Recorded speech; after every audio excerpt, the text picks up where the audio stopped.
San Diego, it's time to fire it up. From the beaches to the ballparks, from the Gaslamp to North County, no one knows America's finest city like he does. You can't just punt on a Manny Machado prime year. He's a fourth-generation San Diegan, born and raised in the heart of this community. Passionate, opinionated, and always bringing you the real talk on your teams, your city, and everything in between. Braden totally knows his stuff. He's ready for the next step. That guy is good. Live and local, it's the Braden Surprenant Show. But I think Braden's one of the up-and-coming young stars in the media game in San Diego. Now, here's your host, Braden Surprenant. What's up, San Diego, and a happy Monday to everybody out there in America's finest city. He's Frank Marchese. I'm Braden Surprenant. This is the Braden Surprenant Show, live and local each and every day from 10 to 2 on San Diego's number one sports station. 97.3 The Fan. Good to be with all of you today. We really appreciate you guys tuning in and making our day a part of yours. We're going to talk a lot of Padres baseball today. We're going to dive into a lot of other things, a lot of Major League Baseball news over the weekend. Already starting to see rumors about the trade deadline for some teams that might be punting on their seasons. A couple of teams in the National League West. We'll talk about that later on in the show. Coming up at 10:35, Tim Hagerty of the El Paso Chihuahuas will join us, give us an update of what's going on in AAA El Paso. We got updates on Lucas Giolito we're going to get to in the 11 o'clock hour. A lot of Padres baseball talk, a lot of MLB talk here on the show today. Padres have an off day today, and they will be back in action tomorrow in Milwaukee. They'll have a 3-game series in Milwaukee, and then they will go to Seattle for 3 on this quick little road trip before they welcome back the Los Angeles Dodgers, who just lost 2 out of 3 to the Atlanta Braves. Braves really beat up the Dodgers over the weekend. Padres sit in first place, tied for first place with the Dodgers, despite doing something that is, I don't know, been like never done before. It is really remarkable what the Padres have been able to accomplish. I'm going to be honest with you. Based on how they're playing offensively, based on their stats, based on their metrics. In fact, Kevin Acee talked about it in his daily newsletter today. The Padres of 2026 became the first team in Major League Baseball history since 1901. 1901. That was before like the Model T. Model T came out like 1910, 1911. Before you had cars.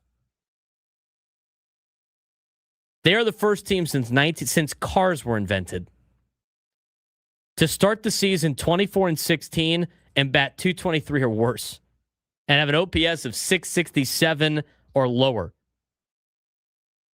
That's not just like unusual. That is very much impossible. It is almost impossible to do that. Almost impossible to do what they are doing. But you know what? They're tied for first place in the National League West. They're on a 97 win pace, and they're winning despite one of the worst offenses in baseball statistically. The entire baseball season so far for the Padres can be summarized as this: elite pitching, late game magic, clutch bullpen work, and just enough timely hitting. I think a couple of things could be true here. I think that the Padres could be a team that's very clutch. I think they could be a team that grinds out games to the very end. I think there are some positives about being as good as they have been in the 7th inning or on. I also think there's some negatives of the fact of maybe we shouldn't be doing this at the beginning part of the season, at the beginning part of games. Maybe we should just take care of business early. It would be nice for them to jump out on teams early in the season and early in games. But right now, at least they're winning. But this is not a sustainable approach to winning baseball games. I thought the way they battled in games 3 and 4 against the Cardinals and splitting with St. Louis in a 4-game series, I think that was huge. Coming off of what was a tough game to watch on Thursday, that was one of those games that just didn't go your way. And an absolute abysmal game on Friday. Friday was rough. That was rough to watch. Friday night's game. A lot of people on Fernando Tatis Jr.'s behind on Friday night's game. Look, I don't want to come out like it's defending him It's a bad play. He should be better than that. I know he was coming up to try to gun the second guy at the plate. You know, he's obviously in a space right now that's not the best. Giving up that play was tough. But you know what? He then contributed the next day on Saturday. Got a pitch low and away, flicked it into right field, scored 2 runs, helped the Padres win a ball game. Manny Machado hit a home run on Saturday, get themselves an insurance run. Big win on Saturday, gritty performance out of Mason Miller coming in to get a 4-out save. He even had to get 4 strikeouts in the 9th inning because of a dropped third strike. I mean, this Padres team, I would say this weekend did not play very well, but they were able to scratch and claw and get 2 wins out of it. I thought Saturday was a gritty performance, and I thought yesterday you got to tip your cap to Nick Castellanos. That guy put together a hell of an at-bat to keep the game alive and to keep an opportunity to win alive. 11-pitch at-bat yesterday where he started the count 0-2, ended up breaking his bat. He takes Fernando's bat, and he ends up working the count, gets it to 3-2 with a couple more foul balls, and he hits a 2-run homer to left field after Xander Bogaerts led off the inning with a knock. That's huge right there. I thought that was a big moment for Nick Castellanos in a Padres uniform. I think that's a big moment for Nick Castellanos moving forward and for the Padres. I mean, that's something that could really spark this team that could use the offense. Then they end up getting it done in extras. I thought, Jeremiah Estrada, 2 big punch outs there in the 10th.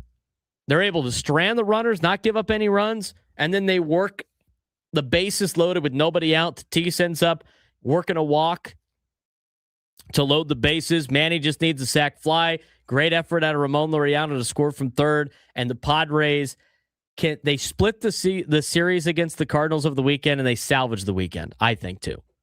I think it could be both. I think you could split a series and salvage it. When you start the series 0-2 against a team in a 4-game series, and you win the next 2, and I think they grinded it out in the Saturday Sunday game. It showed the grit the team has, but it also shows that the Padres are still not firing on all cylinders. And I will say this: I am encouraged by the at-bat that Fernando had where he just missed a home run. I know he went into the dugout and he just looked like you know what he looked like? He looked like Ben Affleck. Ben Affleck. He looks like Ben Affleck on the paparazzi photos that use for memes where he's walking outside to pick up his Dunkin' Donuts. He's got a cigarette in his mouth, just like so like. That's what Fernando looked like in the dugout. You know it's bothering him. He's not hitting a home run. He just missed that. That was a lot better of a home run swing, if you will. I was encouraged by that at-bat. I was encouraged by the at-bats later on in the game for Fernando. I think Fernando's about ready to turn this thing on. I really do. So overall for the weekend, I thought the Padres had 2 gritty performances on Saturday and Sunday. I think Friday is a game to forget and never think about ever again. I thought Thursday's game, which we already talked about, was just one of those games in baseball. And despite not being good on offense at this point in the season and really relying on your bench and your role players, I think the Padres have done a good job with putting themselves in a position to be right there and put the pressure on the Dodgers. I mean, they're 24-16. So this is not sustainable. I think we're all in agreement on that. They're not playing to the best of their ability, but they're still finding ways to win. And at this point in the season, the fact that they're tied for first place, it really buys them some extra time. And by the way, we're going to talk about what Bob Nightingale said over the weekend about some trade pieces for some teams. There's a couple of teams that are punting, that might be punting at the deadline, that it's going to make it a little bit more of a breathable situation for the Padres long term. It's going to give them time to work through this offensive woes. I mean, if you go through the season and Fernando hits 250 this year with a 600 OPS and Manny hits under 200 with a 600 OPS, you're not going to be very good. I'm betting on the fact that they're not going to do that. But right now, they're winning. They're still winning games. And at the professional level, you need to be able to win games. They're 24-16. They're tied for first place. I mean, overall for the weekend, it would have been nice to take 3 out of 4, but the way that Thursday and Friday went, being able to grind out 2 wins, I think is great for the Padres. What did you see over the weekend, Frank? Well, Friday was certainly interesting. For one, Saturday, solid game. You get a good performance out of Randy Vasquez, something he's given you all year long. Trouble out of Mason Miller, but again, as Craig Stammen said post-game, he's not going to be perfect every single game. There are going to be times where he has issues, and Saturday was one of those times. He was unavailable yesterday, as Stammen said post-game, and then yesterday, that was, if you want to find a reason why you sign a guy like Nick Castellanos and take a chance on a guy like Nick Castellanos at major league minimum, that's why. That exact at bat is why. Down 0-2 right from the very beginning. It could have been just easy for him to just swing and miss or take a close one, but he didn't. He fought, he battled, and in the end, he got a huge, huge reward for it. So that right there, I think justified, that one at bat right there justified Nick Castellanos' $750,000 right there. My thing on Nick Castellanos is I think he's finally getting to a place now where he's feeling more comfortable with being the player that he's supposed to be, right? Being the player he's supposed to be in terms of a bench piece. Because that's a different role for guys, to be the guy that comes off the bench, right? That's a different role for guys. So when you see that Nick Castellanos is starting to really heat up a little bit, and he did in the 3 games in San Francisco, he hit 455 over that 3-game stretch. And then that was remember we had to listen to all the phone calls from people going like, we got to get Fernando off second base. We can't have Castellanos playing. Well, you know what? The guy's been starting to hit a little bit. You got to play the hot hand. You got to get him out there. But the reality is you have to give him an opportunity to adjust as a role player, as a pinch hitter, as a guy that's going to spot start. And I really think he's starting to take over that role. You know what this reminds me of, Frank? This reminds me of a couple of years ago where David Peralta was close to being DFA'd. And I don't think Nick Castellanos is close to being DFA'd. But David Peralta was close to being like, all right, I don't know if we could get anything out of this. And then he got the big hit. And he got the home run in Texas. Yep. Mm-hmm. And then it turned into a big contributing player to the San Diego Padres. I think Nick Castellanos could do that. Again, it was a 9-pitch at-bat over an 11-pitch at-bat. But still, a 9-pitch at-bat where he went down 0-2, he broke a shillelagh, he fouled off a lot of pitches, and he hits a home run. It was great. And you know what? I think you got to get him in the lineup a little bit more now. I think you got to continue to play the hot hand. I think Craig Stammen's done a great job doing that. But overall yesterday, I mean, just another big comeback win for the Padres. And look, I know the offense isn't doing well, but what do a lot of these teams, Frank, that make deep runs do? They have a lot of They have a lot of moments like this. And I think what people need to understand is if you go out and watch all of Major League Baseball, the difference between good teams and great teams, and the difference between good teams and bad teams, they're the teams that show up late and get the job done when they need to, regardless of what the score is early in the game. So as much as a lot of people want to say like, hey, it'd be nice to just cruise to a win all the time, I just don't think that happens a lot in Major League Baseball. I mean, watch Atlanta. Atlanta had that on Saturday. They jumped out on the Dodgers and just kicked their ass for the entire game. But if you look at Atlanta's wins, a lot of their wins have been comeback wins from the 7th inning on.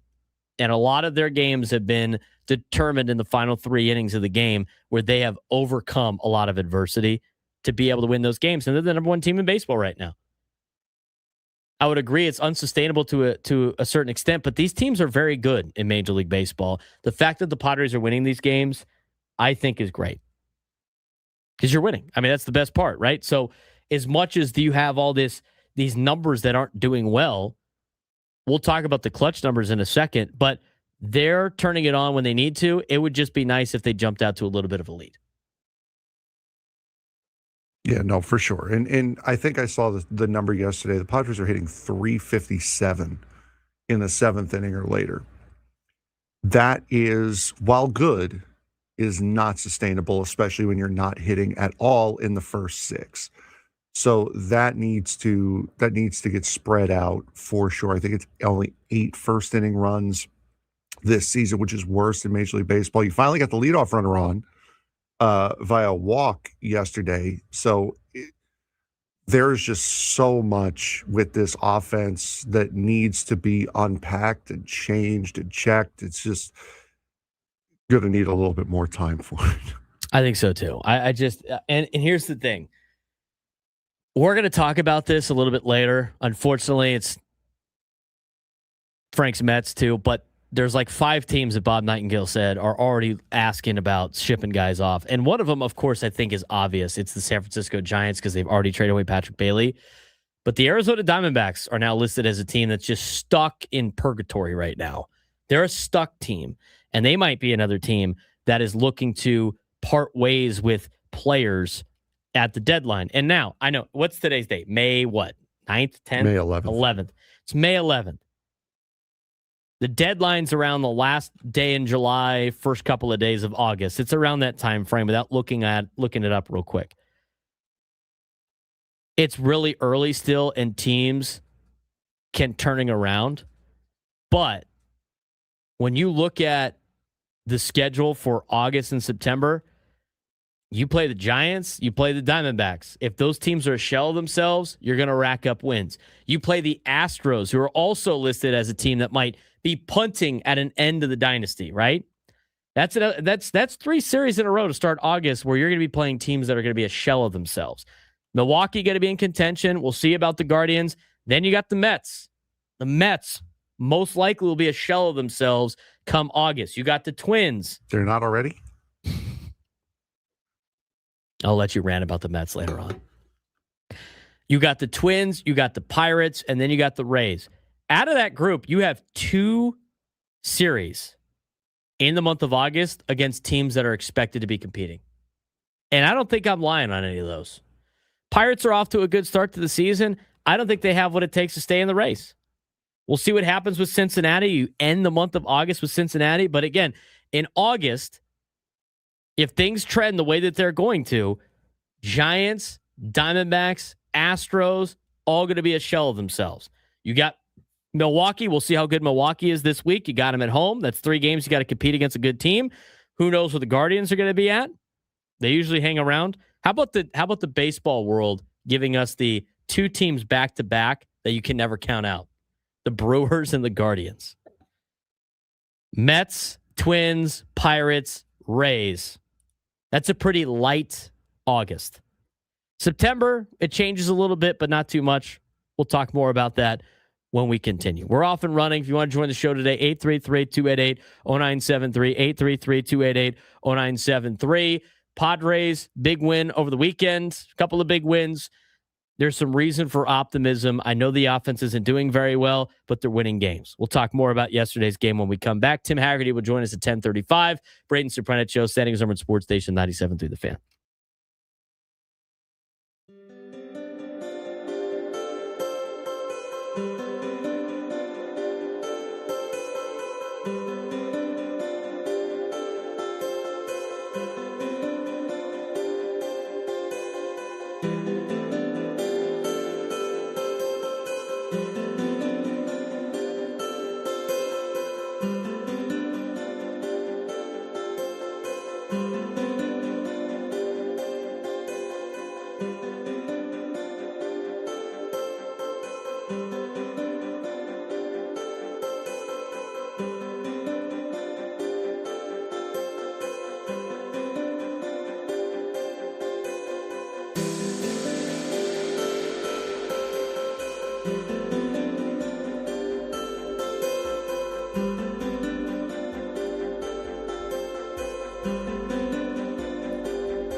10:24 on a Monday. We're talking Padres baseball with you. Want to get your phone calls today? 833-288-0973.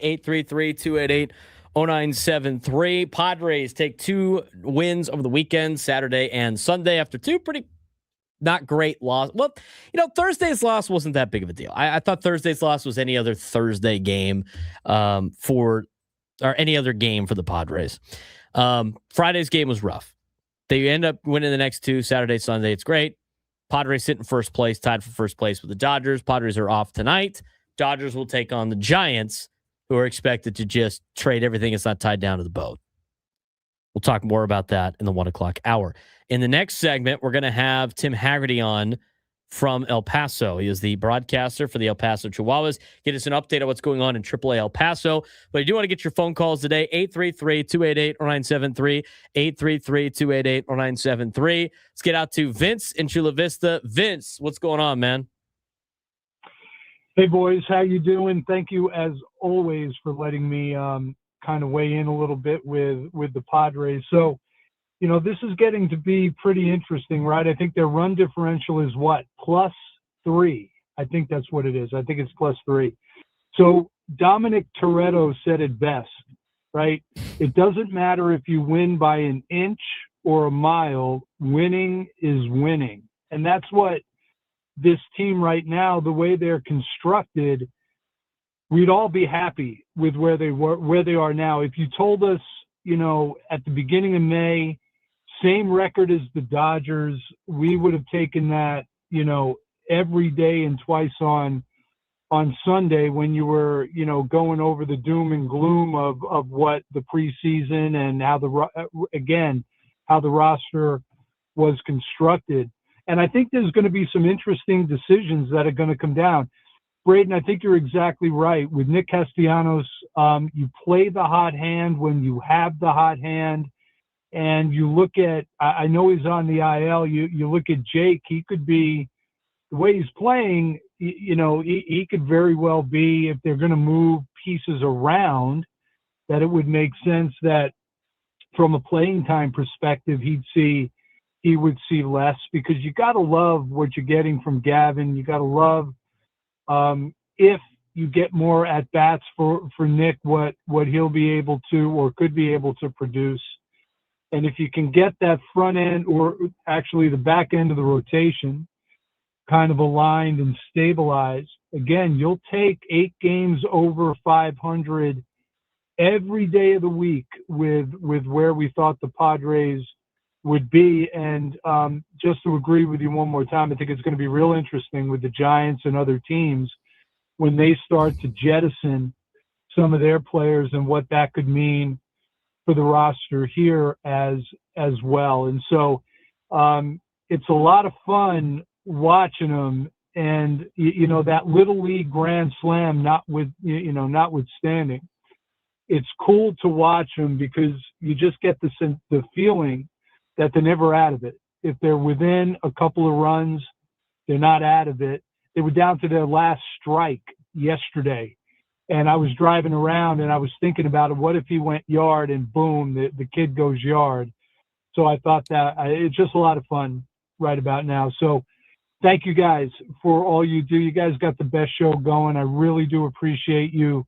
And go Padres. Take care, guys. Appreciate it, Vince. Thanks again, man. Yeah, there's a lot of good things that you know, the Padres, and I agree. With them not hitting and still being able to win games, it matters. Hopefully you can fix some of the hitting problems so you don't have to worry about this unsustainable, you know, run that they have. But they're still winning games. I mean, at this point, I didn't think they would continue to not hit for more than a month and still win. I mean, we've been playing since March, Frank. These guys haven't hit all season. Yet here they are in first place, tied with the Dodgers at 24 and whatever it is, 24-16. Is that what they're at? 24-16? Yes. Yeah. How are you 24-16 when you hit 223 and have an OPS lower than 660? How do you do that? It's almost impossible. It's almost impossible. And the only way you do that is if your starting rotation's lights out. And I wouldn't even say their starting rotation's lights out. It's been solid. Michael King's been really good. Randy's been solid. They've had good and bad outings out of starters. I mean, Mason Miller obviously is dominant, but I mean, the bullpen probably hasn't played to their highest potential. I would say that every aspect of this Padres team, they haven't played to their highest potential. And they've had bad moments. And yet here they are at 24-16. I mean, being able to win games like that, it's crucial to find different ways to win. We agree it's not a sustainable asset, but I think it shows you just how good that the team can potentially be because they're still winning despite not really putting it all together in any aspect of baseball. I mean, starting pitching hasn't been perfect. The bullpen Hasn't been probably as great as a lot of people expected it to be to start the year. And the offense has been awful. Yet here they are, Frank, right here in first place. Yeah, exactly. They have underperformed and are still sitting in first place. So I think that's a pretty darn good sign for when they do perform, how good they're going to be, for sure. That's why we go over the underlying metrics. That's why we go over all the analytics that people find boring. I mean, it confirms the eye test that the guy's not cooked like a Trey Turner, potentially. Remember when we were losing 100 games after the first weekend of the series? That's right. Season. I also remember that. I remember one guy on social media had said, "This team is not a playoff team 7 games into the season." It's just so obvious, is what he said. Not a playoff team, not good enough to win games. They'll be out of it by May. Close. They're in first place, buddy. My bad, dog. My bad. I really thought I had him right there. Really thought I had it right there. Right? But here's the thing. I feel very confident I was right. Here's the reality of that situation, because some people are like, it's not going to work in the postseason. It's not going to work in the postseason. But is this ever their roster in the postseason? Is it ever their roster in the postseason? No. Is their roster in May ever anything close to what it is in October? Never. I mean, at this point in the year last year, I'm pretty sure they still had Yuli Gurriel on the team. And Jason Hayward. They had Martin Maldonado on the team for like most of the year. I'm pretty sure Gurriel was gone by this point. I know Hayward stuck around longer. I think Gurriel was gone by this time last year. I mean, I'm telling you, like, this team is never the same by the time they get to October. You don't know what A.J. Preller's got up his sleeve. 833-288-0973, 833-288-0973. Have time for one more call before we get to Tim Hagerty. Let's get out to Bruce in Carmel Valley. Bruce, what's going on? Bruce, you there? Yes, I am. What do you got for us today, Bruce? Multiply 24 and 16 out. That's 96 and 48. That's a great record to end up with at the end of the year. It is. They're on pace for 97 wins. I mean, 96, 97 wins. I don't think they can keep this pace up playing the way they're playing. I don't think that at all. But the fact that they're on a 97 win pace is pretty remarkable considering the circumstances. Manny Machado said it best yesterday. We need to hit. Yeah, you do. You do need to hit. They know the offense is underperforming. Nobody in the clubhouse is pretending otherwise. Nobody thinks that everything's fine. They're winning games. They're finding a way to win games. They're trying to address their hitting problems. When we come back, we'll have Tim Hagerty on from El Paso. He'll give us an update on what's going on for the El Paso Chihuahuas as we have a minor league report each and every Monday. Always do this. We're going to let you know what's going on in AAA El Paso, see what might be coming up the pipeline. When we come back on the Braden Surprenant Show, San Diego Sports Station 97 through the Fan.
(10:39) broadcasting live from the Bill House Studios. We know how, and joining us on the SDCCU fan hotline is the play-by-play voice of the El Paso Chihuahuas. His name is Tim Hagerty.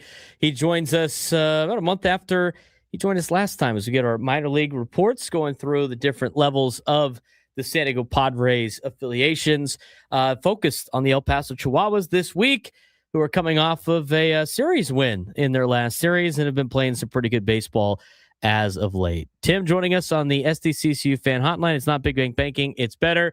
Tim, what's going on? How's your Monday off day? Going well, and thanks for having me on again. It's good to have you on. It's good to talk some El Paso Chihuahua baseball. The Chihuahuas sitting at 19-20 on the season, coming off of a couple of good series in a row, have really shined with the home runs this season. What has been the key to that offensive success? It sounds like Jace Bowen's off to a great start to the year, but El Paso leading the league in home runs. Obviously, a lot of high altitude, but they're really swinging the stick well right now.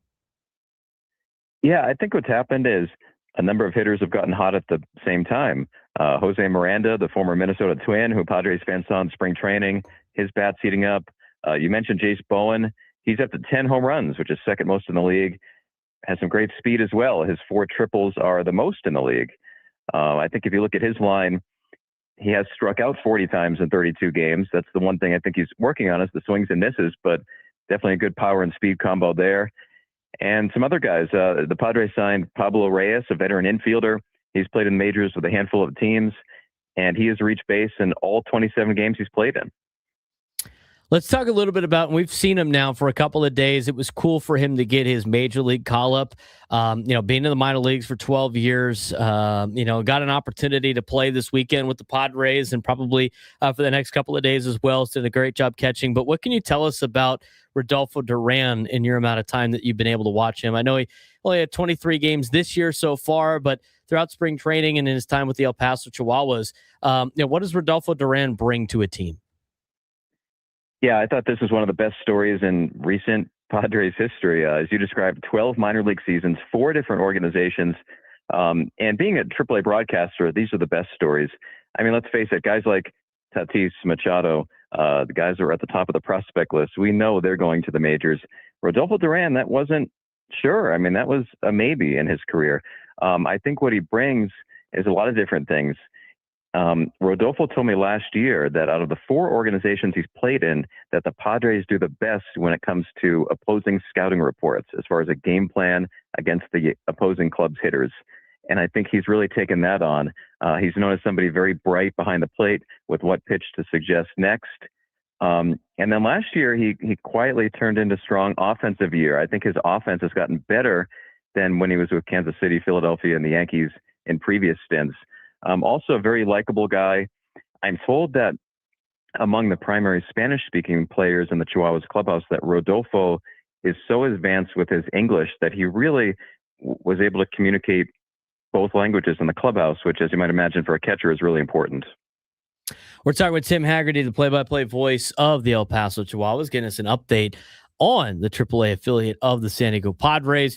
Let's talk a little bit more about Jace Bowen. I mean, obviously, you mentioned the 10 home runs, you mentioned the 40 strikeouts. It's something he is working on, if you will. But he's trying to make a way to show the Padres that he can help out in a pinch in the outfield. Overall, as a player, and I know the Padres just picked him up during this last offseason. What has Jace Bowen, been for the El Paso Chihuahuas? And aside from obviously the stats, what have you seen in person that makes him such a good player? I think it's that athleticism, somebody that has the ability to really chase down balls in the outfield very fast. But then the power as well. You can tell when you're up close with him. This is obviously a very fit guy. No surprise that he had all kinds of college football scholarship offers and had accepted an offer to Michigan State to go play football as a receiver before signing with the Pittsburgh Pirates. So I think that's what you get. And I think it certainly is possible that he makes his way to San Diego because he had the most hits on the Padres this year in spring training. He got a lot of more at-bats because of the WBC and really took advantage. And sometimes that's as important as what a guy does in AAA. What kind of impression did he make at Major League Spring Training? And for Bowen, I think it was a very good one. We're talking with Tim Hagerty, who's the play-by-play voice of the El Paso Chihuahuas, joining us on the SDCCU fan hotline. Let's talk a little bit from the pitching side of things. Obviously, there's some pitchers down there that eventually I think are going to help the Padres at some point in time. A lot of the guys that were battling for opportunities in the starting rotation during spring training still down there. What is the latest update, and what have you seen out of this rotation in El Paso, and who has looked the best? And I know you mentioned before Padres really like the strikeout walk ratios. How are these pitchers that are still battling down there in El Paso looking so far? Yeah, when you mentioned the spring training battles, Craig Stammen in his media interviews with your radio station and others said that Jackson Wolf really at the beginning of spring training wasn't on the radar, but then pitched so well in spring training that he was actually in the mix at times to be on the opening day roster. And while his ERA is 5.59, that's based on just one shaky outing or two. For the most part, he's been really consistent. The other night, Jackson Wolf struck out 9 and walked only 1. If you look at the measurements, he has some of the longest extension in all of professional baseball. And he's 6'6" with these long arms, and his fastball is in the low 90s. But when you talk to the analytics experts, they say that because he's releasing it that much closer to home plate, the fastball actually plays like 95. So he's a really unique pitcher. Padres fans that are the most devoted kind might remember he did pitch in one game in 2023 in the majors, and now is trying to get back. So to me, he's somebody who stands out. I think another one who's potentially in the mix for a major league debut, sort of a pitching Rodolfo Duran, who's been at it a long time, is Misael Tamarez. The Padres signed him as a minor league free agent last year from the Houston Astros system originally, and he's throwing harder, and he's had a really good season out of the bullpen. Tim Hagerty joining us on the SDCCU fan hotline, an update on the El Paso Chihuahuas. Overall, as a team, what has been the biggest bright spot in your opinion on the El Paso Chihuahuas? Biggest bright spot. I think Samad Taylor has been so exciting to watch. He plays infield, he plays outfield. He's a smaller guy, but is so fast, and he's hitting great. And although he's among the smallest players on the team, he's got power as well. This guy's OPS is close to 1,000. He's cranking home runs. Just a really positive guy as well, a fun personality. He's somebody who gets a lot of media, social media and regular media attention down here in El Paso. Samad Taylor, big league time with Seattle and Kansas City, and I wouldn't be surprised if he makes its way back to the majors with the Padres or somebody else in the coming years. I do want to ask, because I haven't been able to find reports on him, and he's not listed on the roster. I know he might have been battling some injuries and what have you, but the Padres had signed Alex Verdugo on a minor league deal in spring training. Is he still part of the organization? Is he with the El Paso Chihuahuas? Is he on a rehab assignment? What's the news on Alex Verdugo?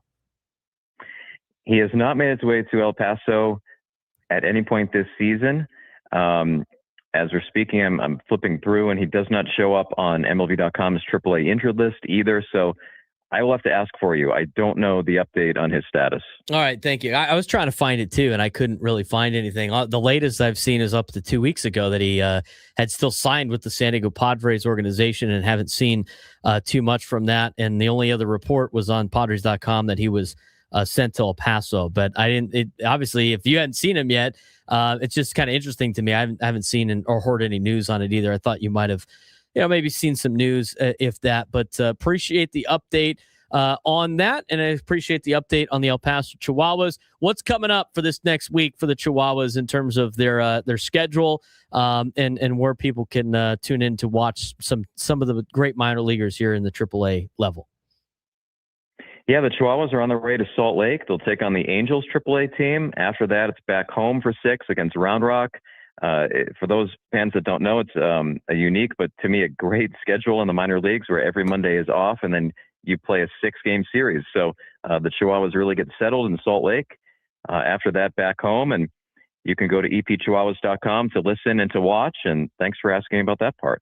What's it like for you as a broadcaster now traveling with because they just recently went to this schedule, if I'm not mistaken, on the full 6 days. I mean, it's not like you're in a town for 2 or 3 days and you got to bolt. I mean, you able to check out some of these towns? And I mean, you've been in the PCL for a while, but what's it like for Tim Hagerty on the road and or being at home for 6 straight days? That's probably nice.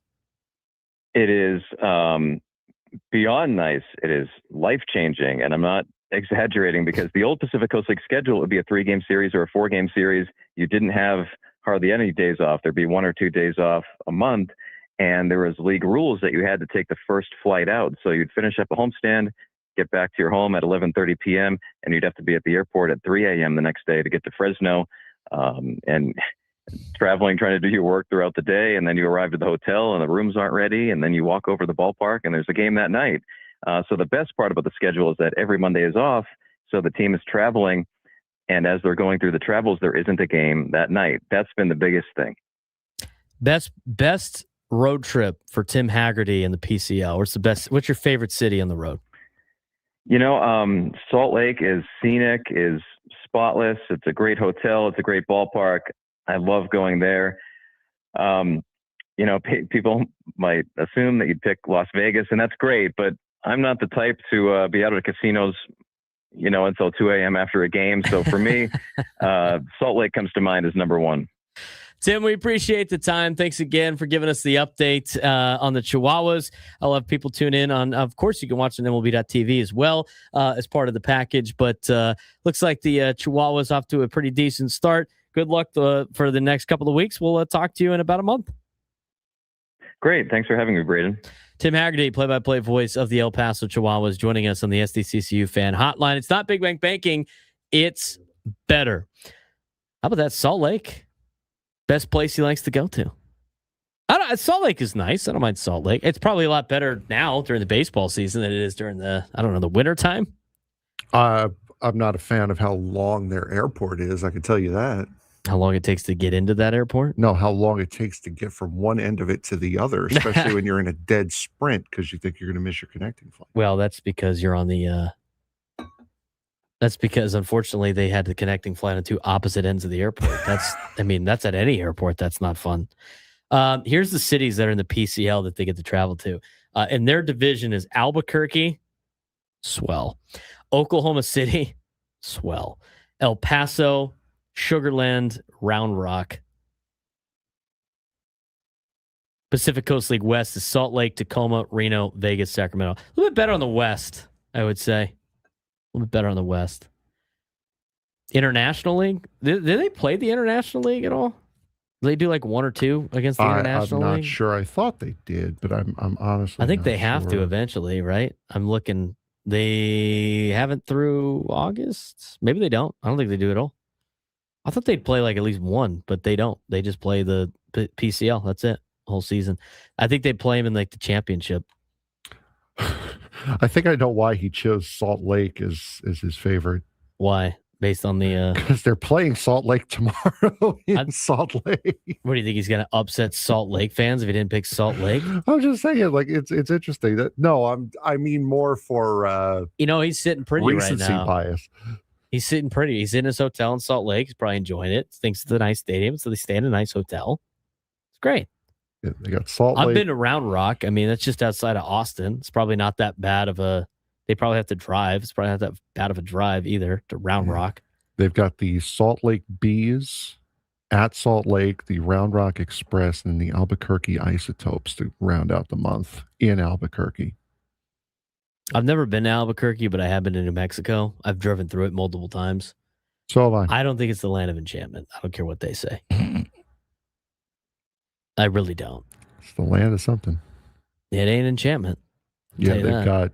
Yeah, they're not playing any Eastern League teams. I got to ask you this question. Go for it. I preferred Sugarland. Okay. When they were the Sugarland Skeeters. I think it's a way cooler name than the Space Cowboys. I know Space Cowboys sounds cool. Yeah, they're the Space Cowboys now because of like they're the Astros affiliate. Fine. But they used to be the Skeeters. Yeah. And that was the coolest name ever. The Sugarland Skeeters, are you kidding me? They used to be an independent team. Yes. And then they got picked up by the Astros to be their PCL team. I would much rather have the Sugarland Skeeters name. That should be their alter ego. I don't know why it's not the Sugarland Skeeters. We're talking about the minors so we can get you guys more educated as to guys like Rodolfo Duran, who may have to come up and fill some spots and fill some gaps here and there so you know who he is. That's kind of exactly why we're doing this. We're going to be doing it with San Antonio next week. With the missions. Kind of important. We do it once a week. I think it's interesting to see some of the stuff that's going on in the minor leagues and get an update on what's going on down there. Chase Bowen has 10 home runs already. I mean, that guy's on a tear right now. I bet you he comes up eventually next injury. Wouldn't be surprised. 833-288-0973, 833-288-0973. When we come back, we'll talk more about the Padres and some of the funky stats that they have and how they're overcoming that.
11 o'clock on a Monday. He's Frank Marchese. I'm Braden Surprenant. This is the Braden Surprenant Show, live and local each and every day from 10 to 2 on San Diego's number one sports station, 97.3 The Fan. All right, we got a lot to get to today on the show. A lot of stuff to talk about when it comes to the Padres. Just had Tim Hagerty on. Big thanks to him for joining us on the show today. Talking about the El Paso Chihuahuas a little bit, what's going on down in AAA El Paso. Jace Bowen is on a tear, and Jackson Wolf has a great strikeout to walk ratio. Chihuahuas have won the last couple of series. They're going to be in Salt Lake City this week. There's your update. Let's get to what's going on with the Padres right now. Okay, so we talked about this in our open. Now here's the deal with the Padres. The 2026 Padres became the first MLB team since at least 1901 to start the season 24-16 and bat .223 or worse. They have an OPS of 667 or lower, which is almost impossible to do, yet they're doing it. The Padres are tied for first place in the National League West. They're on a 97-win pace. They're winning despite one of the worst offenses in baseball statistically. The entire season so far can be summed up as elite pitching, late game magic, clutch bullpen work, and just enough timely hitting. But everyone inside the clubhouse has acknowledged the same reality. Yeah, this isn't going to last very long. They know it. We know it. Media knows it. They are living on late inning chaos. I mean, the Padres, listen to this for some clutch numbers, is laid out by Kevin Acee in his newsletter. Padres' .273 batting average in late and close situations is fifth in Major League Baseball. 73 runs scored in the seventh inning or later is fourth in Major League Baseball. And they're outscoring their opponents. Get this, Frank. Did you see this stat? They're outscoring their opponents 28-3 in the ninth inning. That's absurd. That is absurd. Two things could be right. The offense is not very good in innings 1 through 6, and they're dominant in the late innings. I like they could be. That's the sign of it is one of the signs of a good team is being able to win and be dominant in the late innings. I mean, outscoring your opponent 28-3 in the ninth inning is crazy to me. Crazy. The team has become one of baseball's versions of hang around long enough and steal it late. I thought they stole yesterday's game. They have stolen a lot of games this year. A lot. The problem is, though, the underlying offense numbers are alarming. Padres are hitting just .209 as a batting average, .269 OBP, .355 slug against starting pitchers. Opposing starters have dominated San Diego all year, a 3.22 ERA combined against the Padres. 9 starters have held them scoreless for 5+ innings already. That's not a division-winning offense. That's not a playoff offense. That is awful. You would expect that out of an offense like the Giants, who are in last place behind the Rockies and are thinking about punting on the season. You get that out of teams like Frank knows. I don't need to bring it up. I mean, at this point, the way they're playing, it's unfortunate that they have the worst record. But you would expect that out of teams that are not doing well. You would not expect that out of teams that are in first place. And Manny Machado has acknowledged this. I mean, he said the quiet part out loud yesterday. Yeah, we need to hit. That honesty matters because the players know that this offense is underperforming. They know that nobody inside the clubhouse is pretending that they are hitting. And Machado's struggling himself. He's hitting 191 with 172 average with runners in scoring position, and he's hitless in his last 7 opportunities with runners in scoring position. He's 0 for his last 7 RISP. Even in a walk-off win, Machado left 5 runners on base yesterday. Failed in multiple key situations before the game-winning sac fly, yet the season keeps revealing the Padres' defining trait, which is they survive mistakes anyway. Now, I thought yesterday on Nick Castellanos' home run showed a lot about this team's chemistry. In fact, I think this Padres team is the most unison they have been and the most team aspect they have been in the last 5 or 6 years. I really do. And he offered Nick Castellanos one of the most revealing quotes of the season yesterday. He believes the Padres' chemistry shows up specifically late in games. Team genuinely likes each other. They trust each other in pressure moments. And that's becoming a real identity of the San Diego Padres team. Calm in chaos, no panic late, deep belief they'll win eventually. Now, the danger of that is chemistry can help close games, but it doesn't permanently overcome poor offensive process. So they definitely have to fix the offense. But I will say this, I think a lot of these wins and these gritty performances matter in the long run because they're learning how to win these close and tight games. And what is it going to be like in the playoffs? Games are going to be close and games are going to be tight. So as much as the offense is struggling, there are some positives in the sense that the team is still winning. They're still finding ways to win. And I think being able to grind out wins right now is important for later in the season. But Frank, you can't do this the entire year. You're going to be in trouble. No, absolutely not. I mean, you had 10 hits over the course of the 3-day weekend. St. Louis had 11 on Thursday alone. You cannot win a game where you in 3 games are being out-hit by the other team's output in just 1. They need to be able to get it together. The timely hits are great. It's good that they are good and confident in clutch situations. You can't rely on being in a clutch situation in order for this team to be good. Sometimes you do have to get out there and just win a laugher. And that's something that this team just has not done yet this year, or at least have not done often. They haven't done it too often. They haven't done that too often. But I will say, I do think it's important, Frank, that you win. You learn how to win some of these games like this. Oh, absolutely. For sure. I think it's important. But I think they've seen enough that they're able to do it. Yes, absolutely. They don't need to be doing this all the time. It's fun. It's exciting. Like, it's great. A lot of teams that make it deep into the postseason know how to win games like this, but it'd be nice for them to start to cruise a little bit. I think but I mentioned the schedule, and I mentioned what Bob Nightingale reported that we're going to talk about in the 1 o'clock hour. You start to look at the schedule like post-trade deadline, and you start thinking about the teams that are listed as potential trade teams. Like, they're going to cut bait with a lot of players. He talks about the Giants. He talks about the Diamondbacks. He dangles the carrot with the Tigers a little bit, which is interesting, even though the Padres have already played them. Again, that's why it goes back to it's not who you play, it's when you play them. I mean, there's going to be some teams potentially playing the Tigers that are not even close to the Tigers team that the Padres play at the beginning of the year. But he mentions the Giants, he mentions the Diamondbacks, he mentions the Mets. I mean, these are all teams in the National League that you would expect to not be buyers at the deadline, right? He mentions the Astros.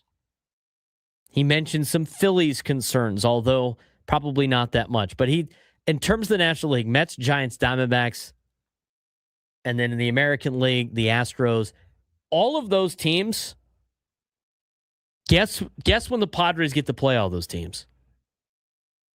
August.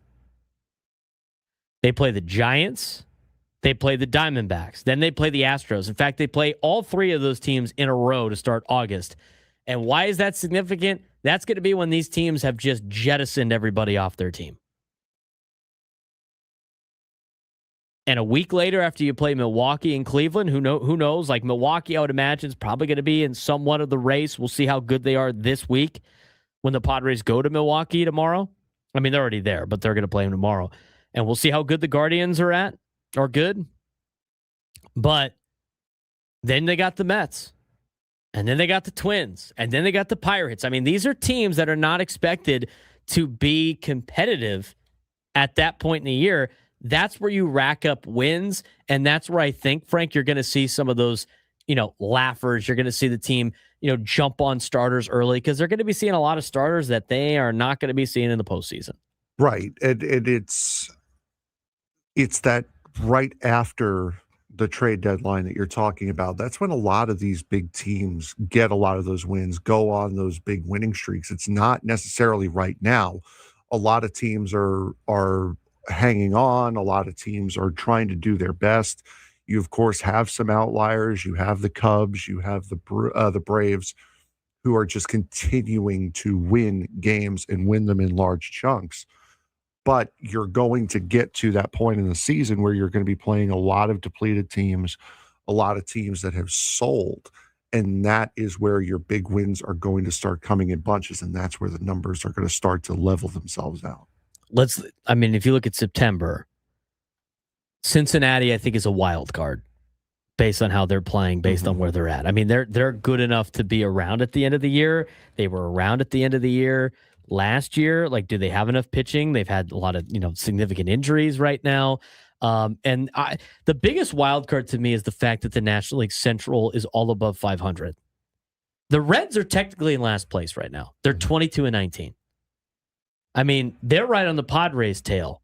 They would be in third place in the National League West. They're in last place in the Central. And those teams are all going to start playing each other and beating each other up. So I view as I look at the post-deadline schedule, this is where a lot of teams rack up wins, like we talked about. Kind of the whole point of this conversation. I view all Central teams as a wild card. So they have Cincinnati first day or last day of August and first 2 days of September in Cincinnati. They got the Yankees in September. Now the Yankees, they're the best team in the American League right now, tied with the Rays. Okay, but then this is what you got: Washington. Who knows who's going to be on their team post deadline?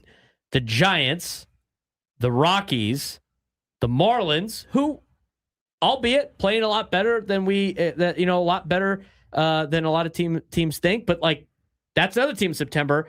And then you got the Dodgers for 3, and then you got the Diamondbacks, who again might be a shell of themselves. You look at September right now, you might have 2 series against teams that are going to be in the playoffs.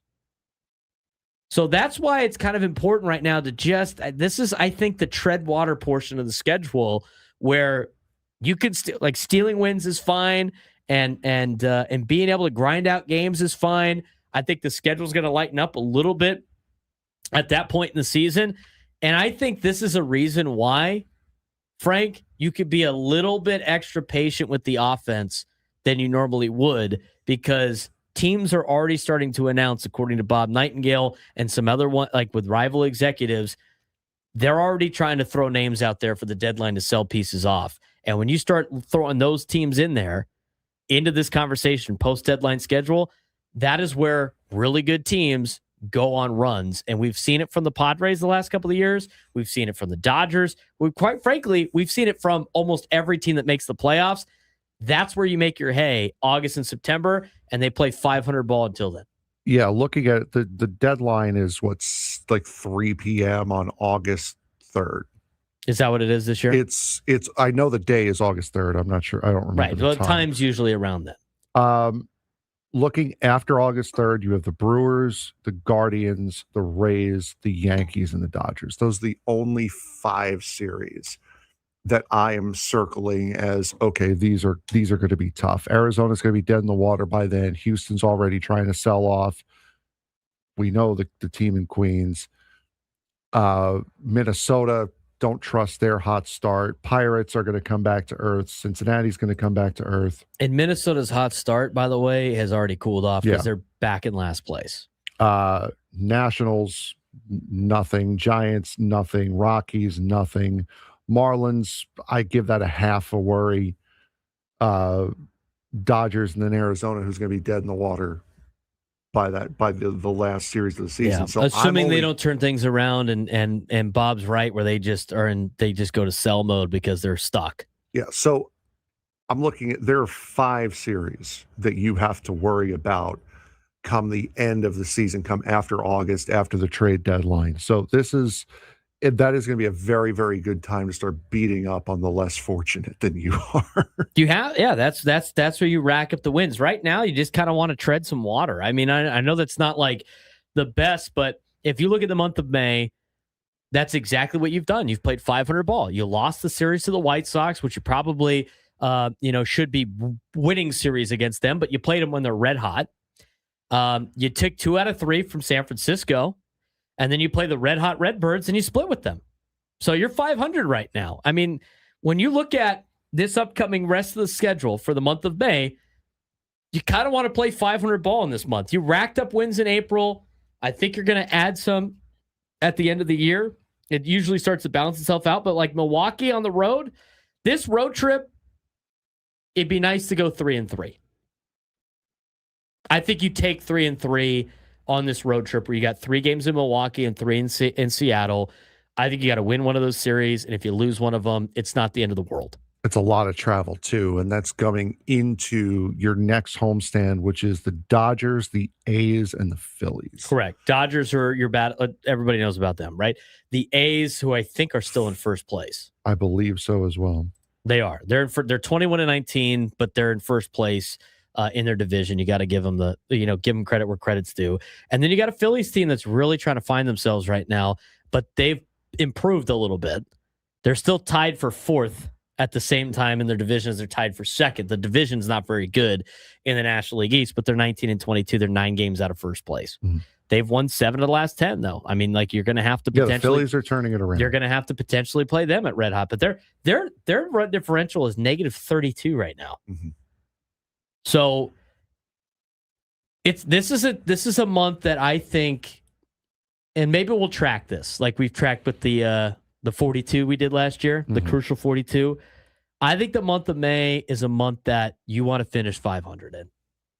When it's all said and done, if you finish 500 in May, I chalk that up as a win. Again, this is a full 162-game season. If they can get a winning record in the month of May, great. We love it. But if they finish the month of May with not a total 500 record, but a month of May 500 record, I think you got to like where you're at if you're the San Diego Padres going in the month of June. Yeah, for sure. And June doesn't get too much easier. You're going to Philadelphia. You're playing the Mets and the Reds at home. Then you're going to Baltimore, St. Louis again, and then going to Texas, home for Atlanta and the Dodgers before going to Chicago. So June is going to be a tough month as well. You're going to be in pretty deep up all the way really until the All-Star break. That's after the All-Star break is when it starts to level out a little bit. When we come back, we're going to talk about the offense. Is it no longer too early for the offense now? I mean, we'll talk about the lineup changes. We'll talk about what the guys have been doing at the top of the lineup and what they have not been doing. Also, lost in all of this with our conversation because of the Nick Castellanos home run late and the stealing the win. How about Walker Buehler yesterday? I mean, Walker Buehler has gotten better every single time with him getting better with his starts and Matt Waldron starting to get better with starts.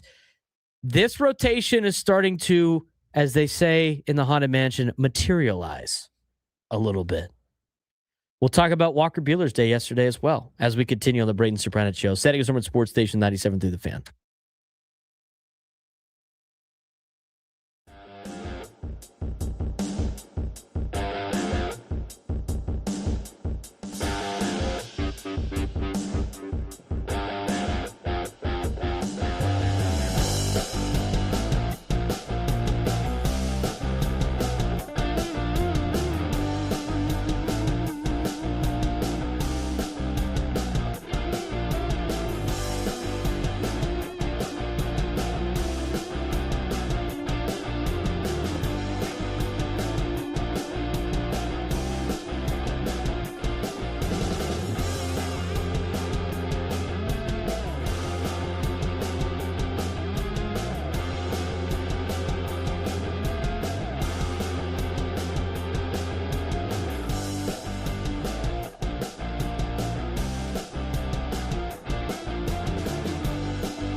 .1124, broadcasting live for the Bill House Studios. We know how. He's Frank Marchese. I'm Braden Surprenant. This is the Braden Surprenant Show, live and local each every day from 10 to 2 on San Diego's number one sports station, 97.3 The Fan. Got a lot to dive into still when it comes to the San Diego Padres. You want to join the show today, 833-288-0973, 833-288-0973. Offense doesn't look that great unless it's the 7th, 8th, or 9th inning. Padres are outscoring their opponents 28-3 in the 9th inning. Kind of crazy, not going to lie. Kind of crazy. Now, they all know it. They've acknowledged that the offense has not been good. They all know that it's not sustainable, trying to get fixed. But at the best part, in professional sports, you just care about the wins. This is not like you got to, this is not like college football, Frank, where you have to impress a committee to get into the playoff. They just got to win the games. And right now they're winning games despite not playing their best baseball. They stole one yesterday from the St. Louis Cardinals. It's good. They've played .500 ball in the month of May. That's fine, especially with the way that they played in the month of April.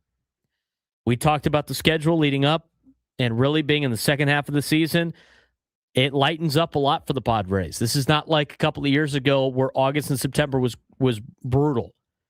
They got a big, very favorable schedule in the final 2 months of the year. Where they don't have a favorable schedule, this next couple of stretch, this next couple of months, May, June, July, at least through the end of July, they got a lot of tough opponents coming up.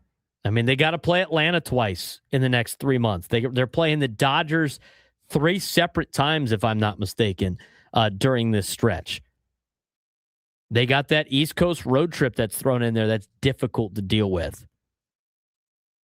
They got to take on St. Louis again on the road during this time frame. I mean, they got a lot of tough games in a row. They got the Cubs again in Chicago. I mean, a lot of the good teams that they're going to be competing with for a playoff spot or in the National League playoffs, if they get there, are going to be teams that they play in the next 3 months. So, obviously, the offense needs to be fixed a little bit. What was lost in yesterday's game, at least on our show so far, was the fact that Walker Buehler was great. He gave up the 1 home run to Jordan Walker, who, by the way, I don't think that ball has landed yet. He hit that thing on top of the Western Metal Supply Company building. But we know he's not an overpowering ace anymore. But I think he's evolving into this a different level of pitcher. A command first, sequencing heavy veteran starter. And his last couple of outings have been good. He gave up the 2 runs yesterday, but you know what? As a number 5 starter, potentially, he is doing exactly what you want. And you know what he did, Frank, for the first time? I think for the first time. Went 6 innings. He went 6 innings. It looked a little bleak there for a second. I thought, oh boy, here we go again. Got the leadoff guy on. Try to get out of this. At least they had a guy on base with one out. Walker Buehler, I think, has done a fine job. 5.2 ERA, not the best. You like to get that under 5, and I think he's trending in that direction. But if you look at his game logs, his last couple of games have been pretty solid for the Padres. He battled, I thought, against the Giants.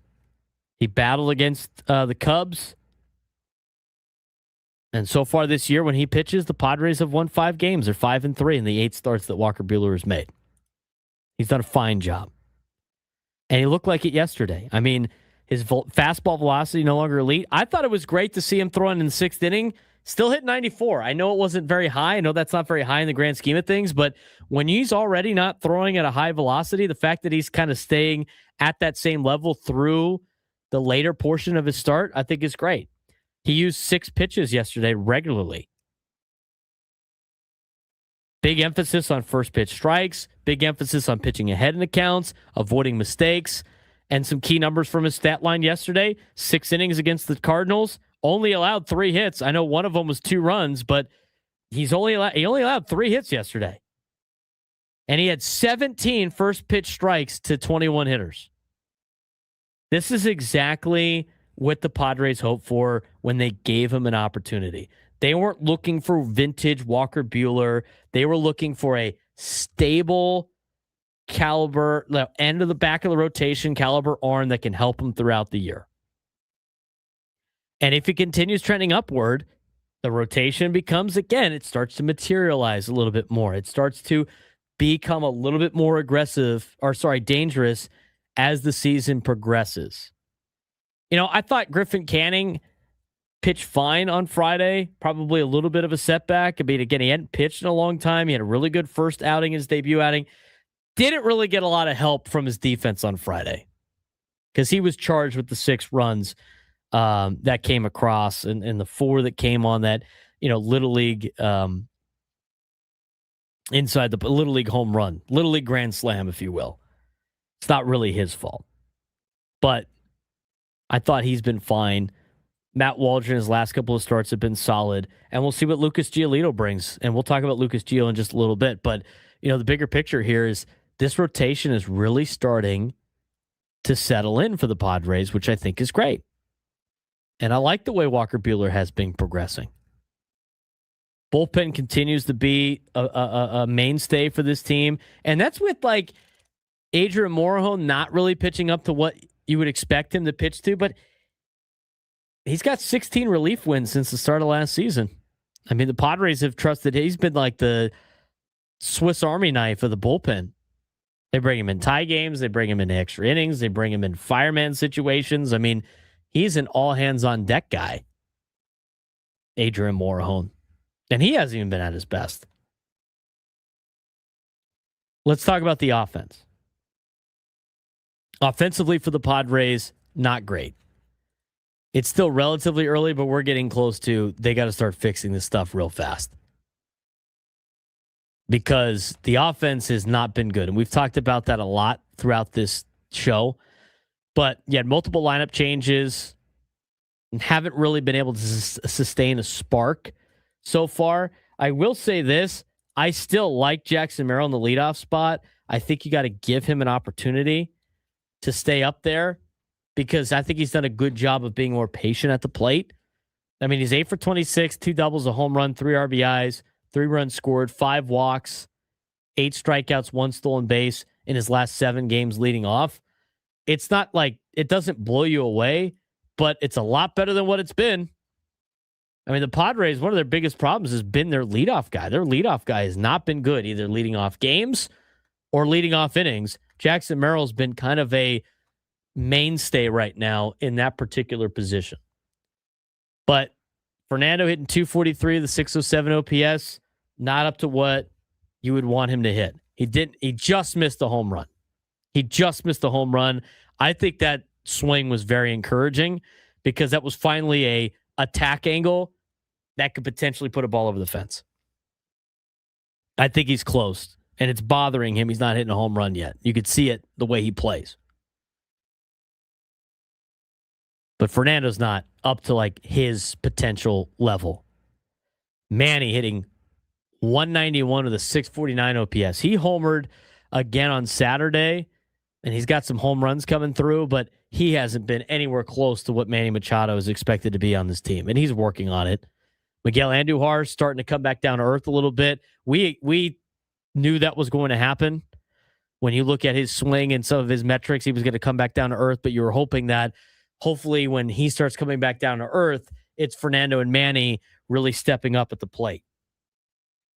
And Xander Bogaerts, I think, has been great, but he's still only hitting 268. I mean, when you look at Xander, that's kind of where he hits about 270 a year. But he's been leading all of the stat categories offensively for this Padres team. 833-288-0973, 833-288-0973. We talked a little bit about Walker Buehler. When we come back, update on Lucas Giolito. He could be showing up sooner rather than later. We'll get you that update. We'll get back to your phone calls, and we'll find out what's going on around the sports world with our sports thread when we continue on the Braden Surprenant Show. San Diego Sports Station 97.3 The Fan.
11:39.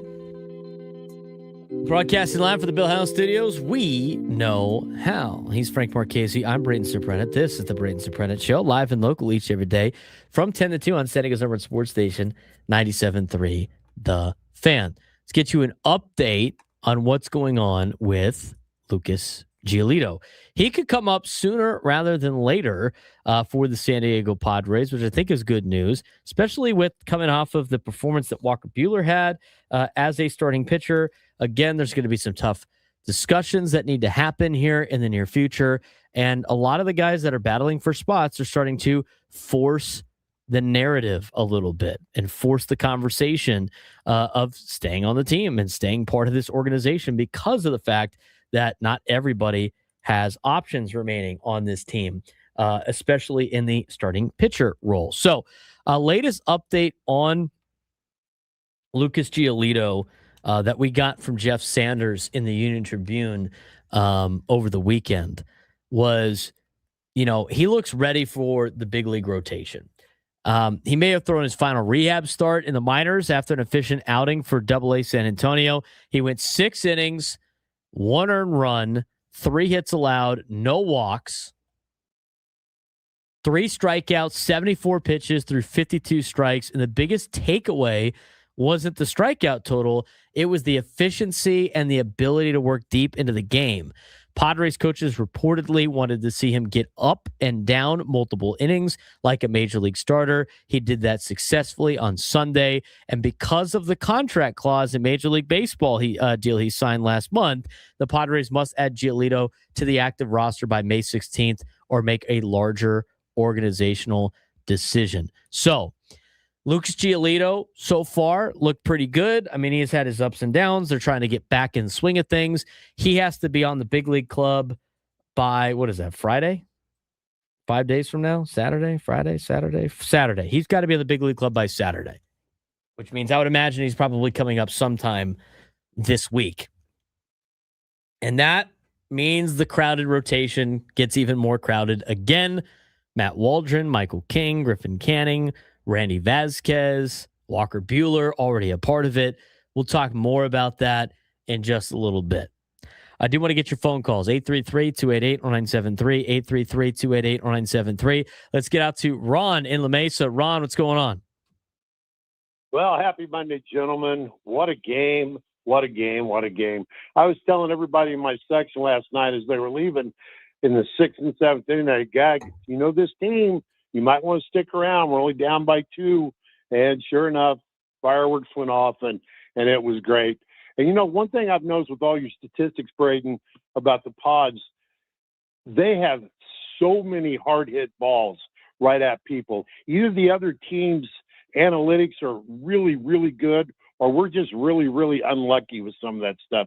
It just amazed me over the weekend how many times I thought we had a gapper, and their outfielders, more credit to them, got to them and flagged it down. One other little statistics I think might be kind of good, and the Padres might want to look at it. We might need to go way of the Chicago Cubs. Our day record is 10-4. That's over a 700 winning percentage. I think you get my drift there. Boys, have a great week. We'll talk at you. Appreciate the phone call, Ron. Maybe they do got to play more day games. I remember for a while, the Padres could not play on the day during the day. Awful. But now they are. We're going to talk more about the rotation in the next hour. In the noon hour, we're going to dive into some Major League Baseball in the noon hour as well. A lot to get to still on the Braden Surprenant Show. But as we do each and every day at this time, it's time to get to today's sports thread. You know that group chat? The one that's always blowing up with the biggest sports takes, debates, and breaking news? You got barbecue back there, and you didn't invite me? Yeah, we've got that too. Welcome to the Sports Thread, where we break down the top 5 stories in sports, just like you would with your crew. Oh, no! Disaster! What a bad idea! No filters, no silence, just real talk. All right, Frank, what we got going on today? Decent amount of stuff as we're trying to hit a little bit of everything. Number 1. Potential buyers are beginning to emerge for the defending Super Bowl champion Seattle Seahawks, but league insiders say the sale process hasn't generated the massive bidding war that many expected. While the franchise could sell for a record-setting price north of $9 billion, concerns about the enormous cost, future stadium questions, and possible NBA expansion in Seattle may be cooling down the market. Even so, the Seahawks remain one of the NFL's premier franchises, meaning plenty of attention will stay on who eventually takes over control of the organization. If you were buying a sports franchise today, would you rather invest in an NFL team at a massive price or take a chance on a future NBA expansion? I'd take the NFL team. Their values just continue to skyrocket at this point in time. I think having an NFL team is very valuable. I think this story really plays out in the sense of not every organization is just going to be that valuable for you to buy. I know, like the Padres, set the market, if you will. A lot of people think like, well, if the Padres are worth $3.9 billion, then all of these other organizations got to be worth a ton more. You are worth what somebody is willing to pay for. I think this, again, goes to show how valuable it is to have a team in town with being the only show in town, having a great stadium to play in, and a team that invests a lot of money into the team. And you can't just say, just because they win, they go up in value. The Seahawks were in the Super Bowl. They won the Super Bowl. And they can't find people to buy their team. There's a lot of different factors that play into it. And you know what? I find it a little shocking that they can't find the bidder. But it could be a sense that these valuations, these franchises are getting so high. Who can afford some of these franchises? It is interesting how they bring up the NBA, the possible NBA expansion, as one of the reasons why, though, that the Seahawks aren't performing well in the bidding market. I understand that the guys who probably can't afford to buy the Seahawks are looking possibly at the cheaper option of an NBA expansion, but it's interesting how that's brought up as one of the big keys. It is, in a sense of is it a competition thing? Like, with more teams in town, does that make your franchise less valuable? I don't think that's the case, but maybe it's, Seattle is not a massive town, and so maybe they think that with the Sonics being back, potentially with the Mariners, with the is that more competition for trying to get people to go to your games? I don't necessarily think it's competition. I think it's more of that. Why would I spend $9 billion on an NFL franchise if I want to own a team in Seattle? Yeah, when I could spend a fraction of that on an NBA team that people are going to be jazzed up to have back because they've been screaming for the Supersonics to come back for years. I think that pertains to people that want to own a team specifically in the city of Seattle. If you want to own an NFL team, you're not going to pivot because there's going to be an NBA team. It's I'll just own this NBA team. I think these guys that want to own and gals that want to own teams, I think they want to own certain sports in particular. So unless there's a local Seattle billionaire that just wants to own a team in Seattle, I find that to be a moot point when it comes to the competition of the NBA potentially expanding into Seattle. I feel like the potential buyers of an NFL franchise like the Seahawks are not going to be I'm just going to buy an NBA team instead. I think that's more for people that just want to own a sports team and just so happen to want to be in Seattle. Yeah. Number 2. The NCAA is moving closer to changing how 5 and 7 teams qualify for bowl games, potentially giving conferences more control over which schools get selected when there aren't enough bowl-eligible teams available. Under the proposal, conferences could choose a 5 and 7 team that meets academic performance standards instead of relying on strictly APR rankings alone. Supporters say it gives the league more flexibility to fill bowl commitments, while critics may see it as another step towards prioritizing business over on-field results. Should 5 and 7 teams be allowed in bowl games, or has the postseason already become too watered down? Well, I mean, they already have the bowl games, and you can't fill them all with teams that are 6-6 or higher. So you kind of have to allow teams that are 5-7. So should 5-7 bowl teams be allowed to play in bowl games? If you have that many bowl games, then yes. If it's a conversation of like, is there too many bowl games? I think it's a little bit of a different conversation. We'll see what happens with the new college football playoff that they decide on. This year, everything kind of stays status quo for the bowls because they didn't make a decision on potentially expanding the playoff. But if they do expand the playoff, I'm curious to see what the bowl games are going to be like and how many teams are going to be like, yeah, we're in on this. And, it leads to a question, too, that I think is interesting that maybe we talk about tomorrow. But I saw a lot of people going like college football was great because it wasn't about winning a national championship. It was about beating your rivals and having a good record. What? That's what traditionalist college football people think. I don't think like that. I feel maybe I'm wrong, Frank, but I feel like wouldn't it be everybody's goal to try to win the national championship? Or do, I don't know, both, maybe? Right. Like the argument is college football was great when only 10 teams were competing for a national title and everybody else was winning to try to beat their rivals and have a good record. Like, what kind of archaic thinking is that? It's ridiculous. Absolutely insane. Number 3. It's kind of like saying you should be happy as a TCU fan. Your team won 8 games and they beat their rivals. It's like, yeah, but we could have won 9 or 10 and gotten a position to try to compete for a national title. I feel like that's a little bit more important. Maybe I have too high of expectations for my college teams. Maybe we should all just be happy that we're just winning games and it's fun and a good old time. We'll have a picnic at the game. But you beat Baylor. Yeah, sick. But you beat Baylor. And SMU. Don't forget about that one. Steve Kerr is staying with the Golden State Warriors after agreeing to a new 2-year deal that keeps him as the NBA's highest paid coach. After weeks of uncertainty following a disappointment season, both sides ultimately decided to continue their partnership that helped deliver 4 NBA championships during the Steph Curry era. Now the focus shifts to whether Golden State can reshape its roster quickly enough to make one more serious run in the loaded Western Conference. Did the Warriors make the right move by bringing Kerr back, or is it time for a new voice in Golden State? I think it's probably a fine move. I mean, I don't, is Steve Kerr the reason why they're not winning? No, there's a lot of injuries. Right. Guys like Draymond Green are old. Klay Thompson's not there anymore. Like, even Steph Curry's getting old. I mean, I don't think it's a Steve Kerr problem. So, yeah, I mean, he's a good coach. Guy's done well coaching for Team USA as well. I mean, I think he's a coach that guys like playing for.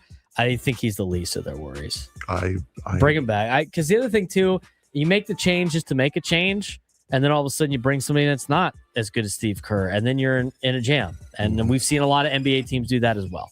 Yep, it's good to bring him back. Number 4. The Carolina Hurricanes are off to a historic start in the Stanley Cup playoffs after sweeping both Ottawa and Philadelphia to become the first team since 1987 to open the postseason with 8 straight wins through 2 rounds. Even more impressive, players say they still haven't reached their full potential yet. Now Carolina heads back to the Eastern Conference Final looking healthy, rested, and playing like a team that could playing like the team to beat in the NHL playoffs. Is Carolina the clear Stanley Cup favorite right now, or can too much time off be a problem? I think it's both. I think too much time off is going to be a problem eventually. Especially in hockey. Well, in any sport, but physical sports, I mean, you can come out flat in game 1 and all of a sudden it's like now you're behind the 8 ball because they're going to host, right? Because they're the 1 overall seed in the Eastern. They're the number 1 So overall. even if the Sabres come back and win that series against the Canadiens, the Hurricanes are going to be the home team. So if they lose that, you put the pressure on if you lose one of those early games. So I do think that. But the fact that they swept again and the Avalanche had shown some vulnerabilities after losing to the Wild, I think the Hurricanes are the favorite right now to win the NHL Stanley Cup final. I mean, I think they are based on the fact that they have not really been contested at all. Yeah, no, they have been very, very dangerous. So I think both are true. But also, I mean, you see it so often that teams that usually win these championships are teams that have to overcome some sort of major obstacle, like maybe a 3-1 series deficit or whatever. Right. to come back and win the series and eventually win the Cups. And Carolina good to have hasn't grit. done that yet. No, they haven't been tested. I bet you the next round they'll get tested by either Montreal or Buffalo. Game tonight, Avalanche Wild. Wild trying to even up the series against Colorado. 2 games tomorrow, Knights and Ducks and Sabres and Canadians. 1 ticket already punched into the conference finals. When we come back, new lunchtime hour.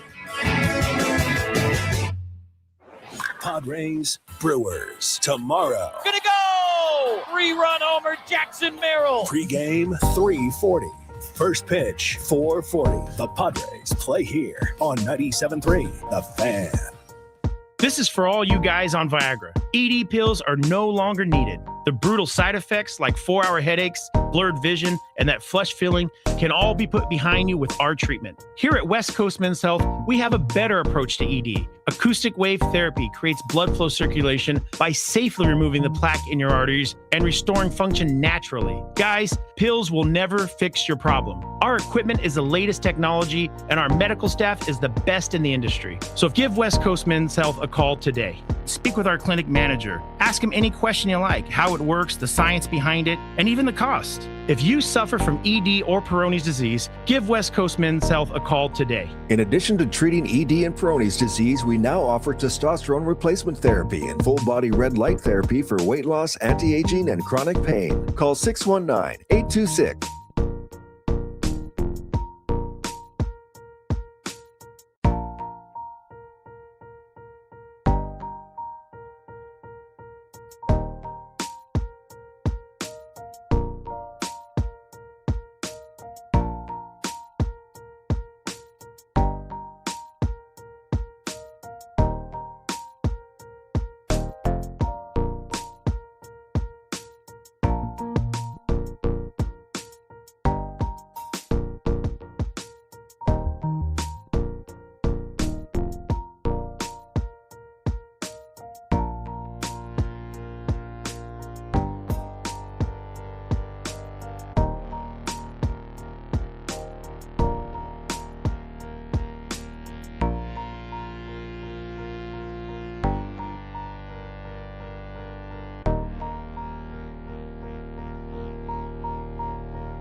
Gaslamp to North County, no one knows America's finest city like he does. You can't just punt on a Manny Machado prime use. He's a fourth-generation San Diegan, born and raised in the heart of this community. Passionate, opinionated, and always bringing you the real talk on your teams, your city, and everything in between. Braden totally knows his stuff. He's ready for the next step. That guy is good. Live and local, it's the Braden Surprenant Show. But I think Braden's one of the up-and-coming young stars in the media game in San Diego. Now, here's your host, Braden Surprenant. New Lunchtime Hour on the Fan is brought to you by the Craft Taco. Bold flavors, 2 locations, Sorrento Valley and inside Balboa Park's Natural History Museum. I'm waiting for the tacos. Where are the damn tacos at? We love tacos. Tomorrow's a good Taco Tuesday. Go get yourself some Craft Taco. Balboa Park, Natural History Museum, or Sorrento Valley spot. Good spot. Especially on a day like today. It's a beautiful day out today. A little warm for Frank, probably. But it's like a summer day today. 74 degrees. Too hot for you? Are we on 74 is fine. Are we on to summer Frank? Oh, it's all right. Because you say seasons have to give each season their chance. Now we're in springtime. 74 is okay? Yeah, 74 is fine. All right, good. I have 77. Look out. All right. We haven't talked too much of Major League Baseball the last couple of weeks. We want to dive back into doing some of those things. And after like a month of play, just over a month of play, CBS Sports put together their overreactions. Frank and I are going to buy or sell what the overreactions are for the first month of the season. And some of them are very interesting that we're going to get to. But let's fire up the music and let's get to some overreactions for Major League Baseball. One month in. Yeah, let's do exactly that. Hold on one second. Let me get to the page here because, of course, even when you have your ad blocker off, CBSSports.com forces you to turn it off. First overreaction. The 2-time reigning defending champs are only 23-14 and are tied for first place in the National League's Western Division. Are the Dodgers not as good as everyone thought, or are they just pacing themselves? I will sell the fact that they aren't the unstoppable super team that they aren't. I think they are. I mean, everybody panicked when the Dodgers were 15-4 to start the season. Like they were about to win 120 games and then ruin baseball forever. And now they've gone 8-10, like most baseball teams do. And suddenly people are acting like they're like a different team. It's still the same team. Relax. This is exactly what they do every year. I mean, this is what they do. They're trying to make it to the end of the season as they get ready for playoff time. I mean, the Dodgers are in a position where the regular season like doesn't really matter for them unless they royally screw up. But most teams are going to play around 500 ball the entire season, and then they're going to go on a couple of runs. And the Dodgers did a run to start the year. They're playing about 500 ball right now. Nothing really to see here. I don't think this like 18 game stretch they've been on of being 8-10 is the defining presence of the Dodgers. If you're the Padres, you got to take advantage of it and continue to put the pressure on and hopefully get them near the end of the season in terms of if you're in the boat of trying to win a division. But the reality is we've seen this team do this a lot, and they're going to play 500 ball for a big portion of this season, and they'll go on a couple of runs, and that will be why they win 100 games. I'm selling it. What about you? Do you buy the fact that they're not as unstoppable as everybody thought they were? No. They've shown over the last couple of years increasingly that they are more and more human. But can we have this? Can we have a quick discussion here about this? Sure. Xander Bogaerts has more hits, okay, home runs, okay, RBIs, all right, a better batting average, and better slugging percentage than this Los Angeles Dodger. Everyday lineup guy, famously only making $2 million. You want to take a guess? Shohei Otani? Yes. Bogaerts has 38 hits to Otani's 34. Xander has 7 home runs to Otani's 6, 23 RBIs to Otani's 16. They both have 5 stolen bases, so Otani gets a point there. Bogart's batting .268 to Otani .241. On base percentage, Otani actually has that one at .374 to 342. Slugging percentage back to Xander, .437 to .418. OPS 792 for Otani, 778 for Xander Bogaerts. Imagine telling the people a year ago at this time that in a year Xander Bogaerts will be out hitting Shohei Otani. I think the Padres can handle $2 million in contract salary addition. What do you think, bud? It's time to DFA him, dude. It's not good enough. Not good enough. All right, let's move on to overreaction number 2. Out east, the Atlanta Braves continuing their hot start. They're already 8.5 games ahead in the National League's Eastern Division. Largest division lead in baseball here on the 11th of May. Buy or sell, the Braves are going to run away with the National League East. I'm going to buy that. I really am, because an 8.5 game lead this early is massive. I mean, that is a massive lead in the division. Plus, you got the Marlins and the Nationals, who aren't really in the race to begin with. The Phillies, struggling out of the gate, have really put themselves in a colossal hole. And the Mets, well, they're the Mets right now. I mean, they are just catastrophically bad. And I don't need to remind you about that. They're just not good. So, we've seen some divisions flip before. We've seen the Braves track some teams down in the past. We've seen, this happen once or twice. But I don't think anybody's going to catch them. I mean, the Braves could play like probably 500 ball the rest of the way and still finish with an 8.5 to 9 game, maybe 10 game lead in the division. The NL East is not very good this year. Braves are very good this year. That's a recipe for they're going to cruise to the finish line. Yeah. I'll buy it. Yeah, they spotted, the Phillies spotted them way too big a lead for them to be able to come back with that. Moving over to the National League Central. Still, every single team in the National League Central is over 500. The Cubs are the hottest team in baseball right now, having just lost their second straight 10-game winning streak. Buy or sell, the National League Central is not only the best division in baseball right now, but one of the best divisions ever. I'm selling that they're one of the best divisions ever. I'm going to buy for now that they're the best division in baseball throughout the end of the year, because eventually they're going to have to start playing each other. I mean, the Padres are 500 against these teams so far this year. With St. Louis, they've already played. Chicago, they've already played. And Pittsburgh, they've already played. Haven't seen them play the Reds yet up close. And we're about to see them play Milwaukee. I look at these teams. I think, the Cardinals are playing above what a lot of people expect them to play. I think it's their youth early. And I don't think they're going to be able to keep it up throughout the entire season.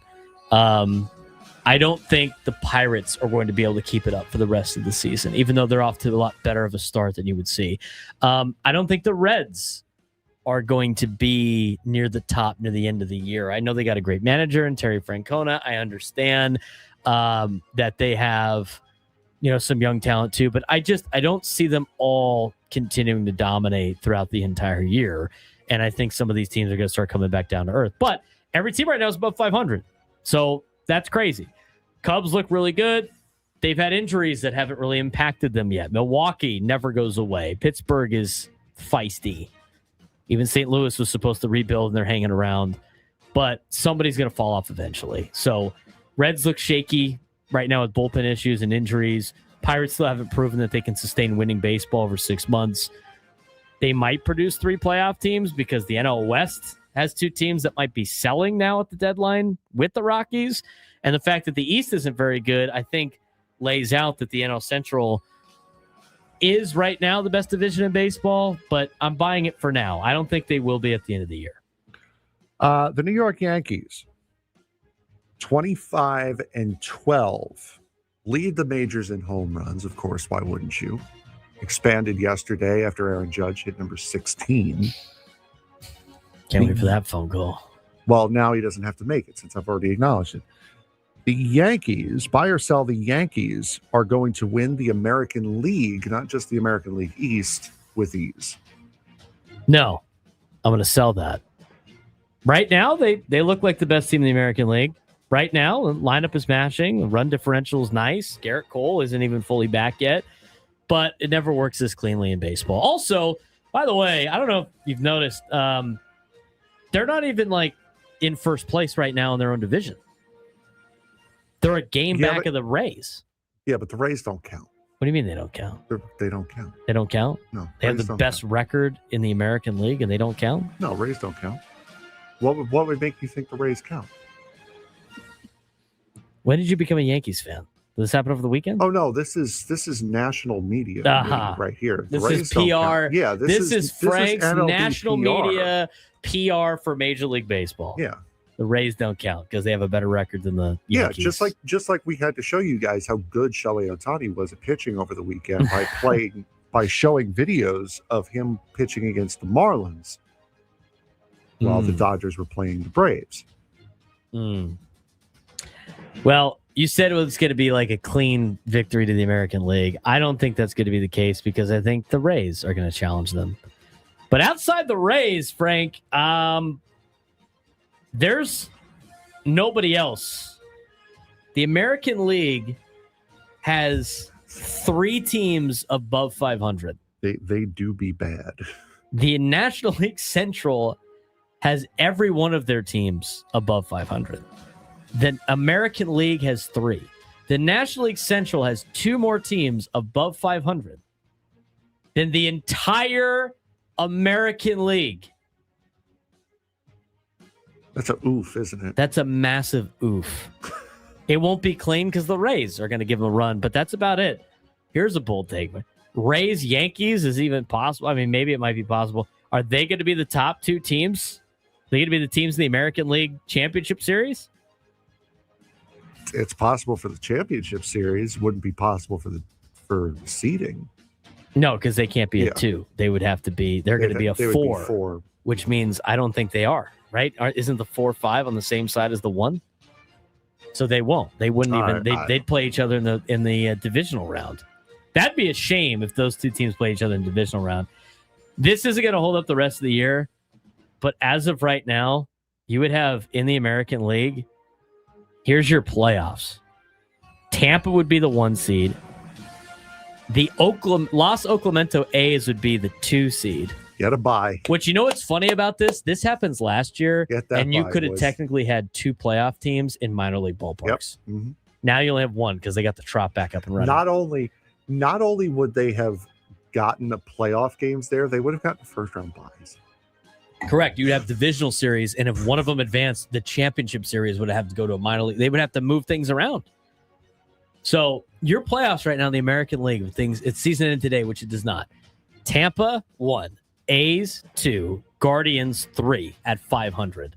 The 4 would be the Yankees at 26-15. They would play the Rangers, who would be the 5 at 19-21. And guess who the last team in the playoffs would be?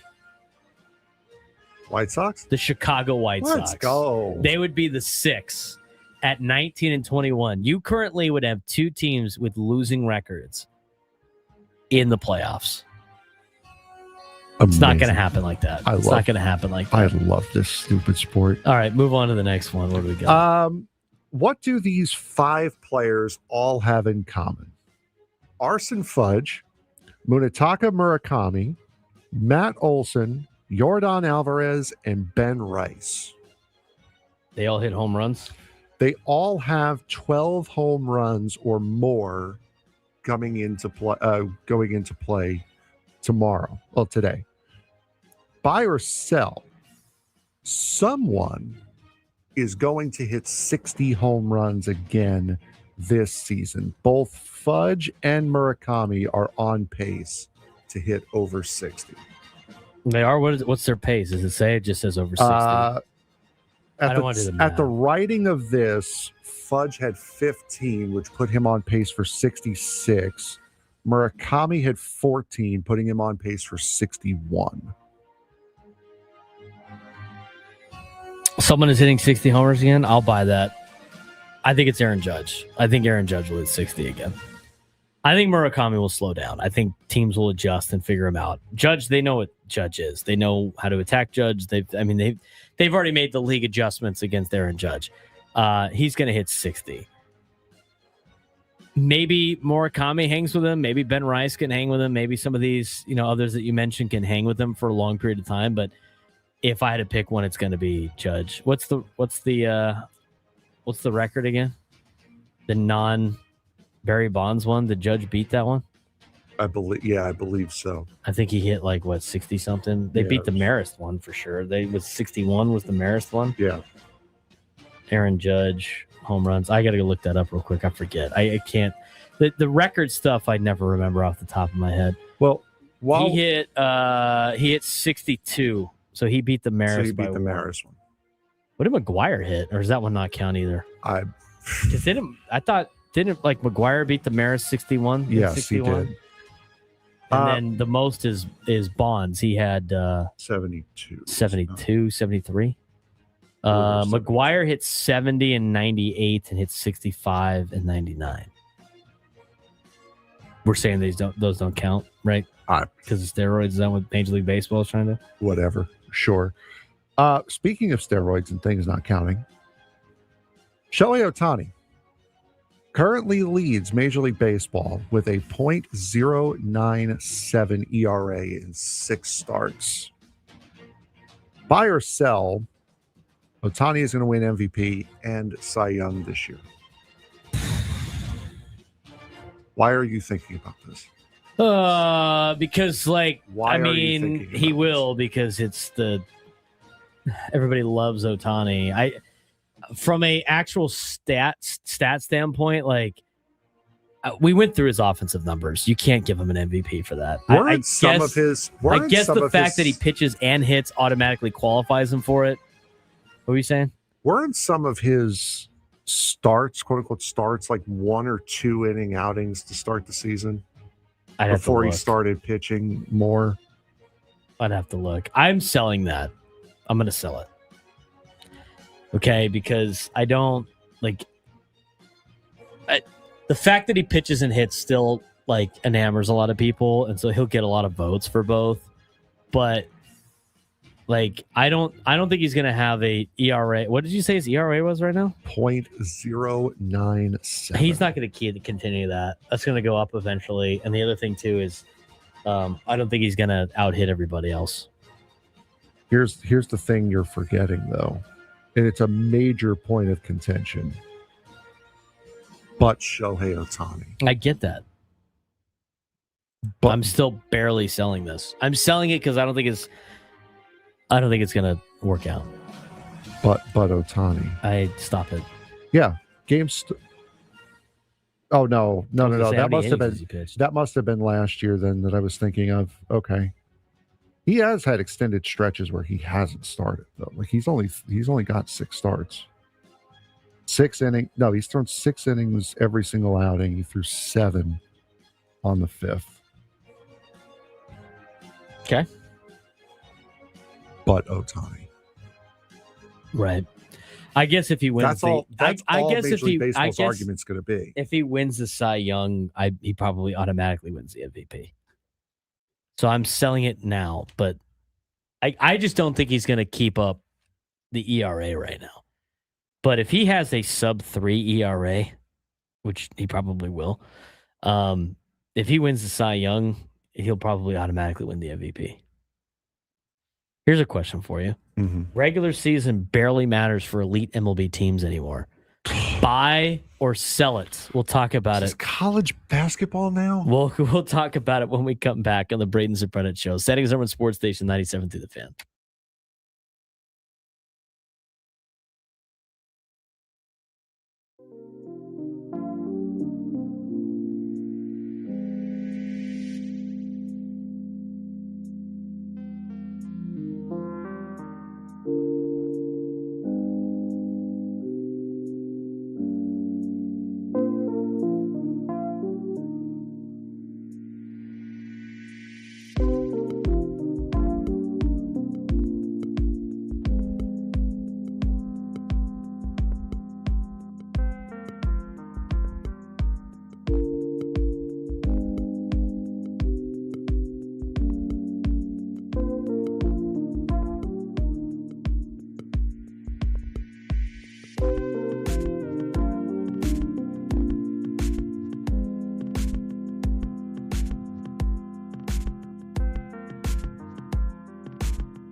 12:25 on a Monday. Good to be back with you guys after the weekend. Hopefully, you guys had a great weekend. How was your week? Did you have a good Mother's Day yesterday? Did you spoil your mom? Yeah, I did. I spoiled her by not being anywhere near her for a vast majority of the day because I was here doing the game. Oh, you did the game. That's right. How was that? It was good until Castellanos hit a home run and made it go to extra innings. No, it was good until Sam decided to monologue about a game that he even said during post-game there was really nothing to talk about out of this game. Craig Stammen's post-game interview, 9 minutes. It's the last time a lot of those guys will see him before they get the road. I get that. Right. Yeah, so I understood 9 that. minutes? 9 minutes and 3 seconds. And only 3 seconds of those 9 minutes were, by the way, Mom, happy Mother's Day. Left. Like, so it wasn't like banter. So it was, and Sam was telling me that during the post game. It was like, he spoke for a long time about a game that there really wasn't much to talk about. So post game had to have been like an hour and a half. So Stammen monologued during the post game interview, press conference, and Sam monologued about a game that he said that both didn't have much to talk about. Yep. Mm-hmm. Interesting. What did Sam even talk about? Well, let me put it this way. Frank doesn't listen to me. What makes you think he's going to listen to Sam on a Sunday? That's fair. All I know is I was about ready to knock his head in after like a half hour. Of the post game? Yes. What time did you get home yesterday?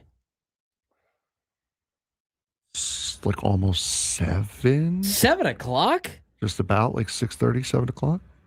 Lord. Mm-hmm. Have mercy on us all. You know what the best What time part did the is? game end? Like 4 or something? It's closer to 5.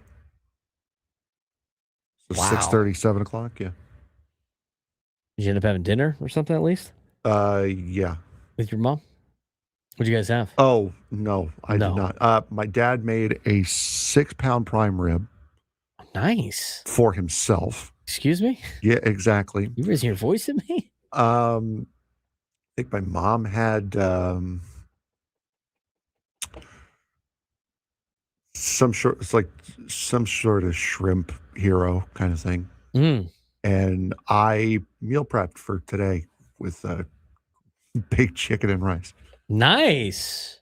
Yeah. So you'll be watching me eat that before we record our break videos today. I have a bunch of extra pasta from yesterday. Went to Our Lady of the Rosary yesterday. My mom wanted to do that before going to walking around Little Italy. It was nice yesterday about Little Italy. Did that before the Padre game, went home, time to chill. And then we went over to my grandmother's house. She, for some reason, because it's, for my dad and my uncle, she enjoys like Mother's Day, like doing stuff. She wanted to cook for everybody. And then like that, she can't not do things. I had to like physically take over the dishes. Otherwise she would have done all the dishes too. It's like, this is Mother's Day. We'll count it as Nani Day too. But that's what we did. So we had sausage, meatballs, little pasta, homemade sauce. Very nice. Saved the cheesy bread. That got, the first batch was not great. Got a little blowtorched. I tried we had an extra loaf, so I fixed it. I tried to get my mom to take us out to breakfast. Excuse me. You try to get your mom to take you out for breakfast? Yeah. It was Mother's Day. Yeah, and without me, she wouldn't be a mother. So you're welcome? Is that what you're saying? Yeah, exactly. Therefore, so I should have brunch. Mom should be taking me out to brunch for Mother's Day because if it wasn't for me, you wouldn't be a mom. Yeah. Well, that's one way to look at it, Frank. Oh, my God. That's a foul. There wasn't time anyway, so it doesn't really matter. Such a foul, dude. It's a baby foul. That is, apparently. It's only a baby foul. I do want to say I went to, so we went to Our Lady of the Rosary, and then we went to walk through the Piazza over in Little Italy. And over in the Piazza, there's this place called Frost Me Cafe and Bakery. Have you ever been there? Nope. It's pretty good. It's a good little, it's a cafe and bakery. So they had some baked goods. They had a quiche. So we had a little bit of a mini brunch, if you will. It's like an order at the counter thing. But their customer service is phenomenal. Nice. We had to ask the woman who was like kind of running things. She's the owner. Her name's Audrey. Phenomenal customer service. Great breakfast and pastries. Got a nice cup of coffee there too. You can have all these different types of lattes. They changed the menu up over the weekends as well. But if you're in the Little Italy area, go see Audrey at Frost Me Cafe and Bakery. She was so nice. You know what she did? She was giving out flowers to all the moms as they came in. Look at that. Little it was just like not an elaborate thing, but a little sign of gratitude. She does doing a great job over there. That was my first time ever going. I thought it was good. Had a good time at that place. The other thing I did over the weekend is I went to Saturday. We got breakfast at Rutford's Cafe, or Rutford's Diner, if you will, over in North Park. You ever been there? No. That is like old school diner. You have me interested now. You like diner food? Yes. Of course. Frank, this place is open 24 hours. So Even that's better. a place to yeah, exactly. So we went for breakfast, but they had all diner food, and they had the bar, like the old counter, like you would sit at and stuff like that. And it's been around for a long time. I mean, it's not like it's a new place. There's a lot of people that have been there. That place is great. We went there on Saturday for breakfast. I definitely go back.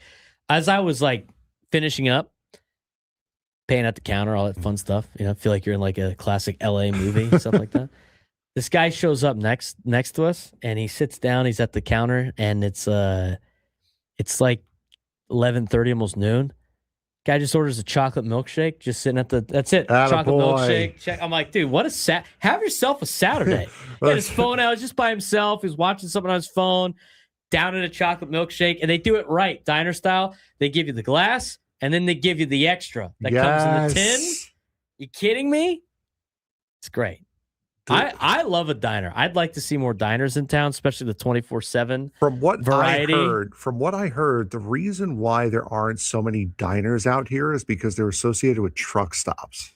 Right. So that's where guys are, truckers that listen to us all day long, driving through places and have to stop late at night and at all sorts of the hours.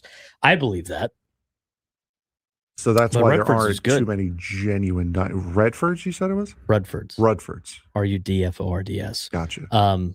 We've been to Studio Diner and took you there. Studio Diner good too. I had been to Studio Diner before then. I missed the days when Studio Diner was open 24/7 because that would be a must stop on the way home from like a 100%. baseball game. It's like, do I want to stop at In-N-Out? I'm going to go to a diner. Get spread. So that might be a play. The 24/7 deal is good. And I'm pretty sure like JFK might have gone there or something because he was on a lot of stuff. Just wait a second, really quick.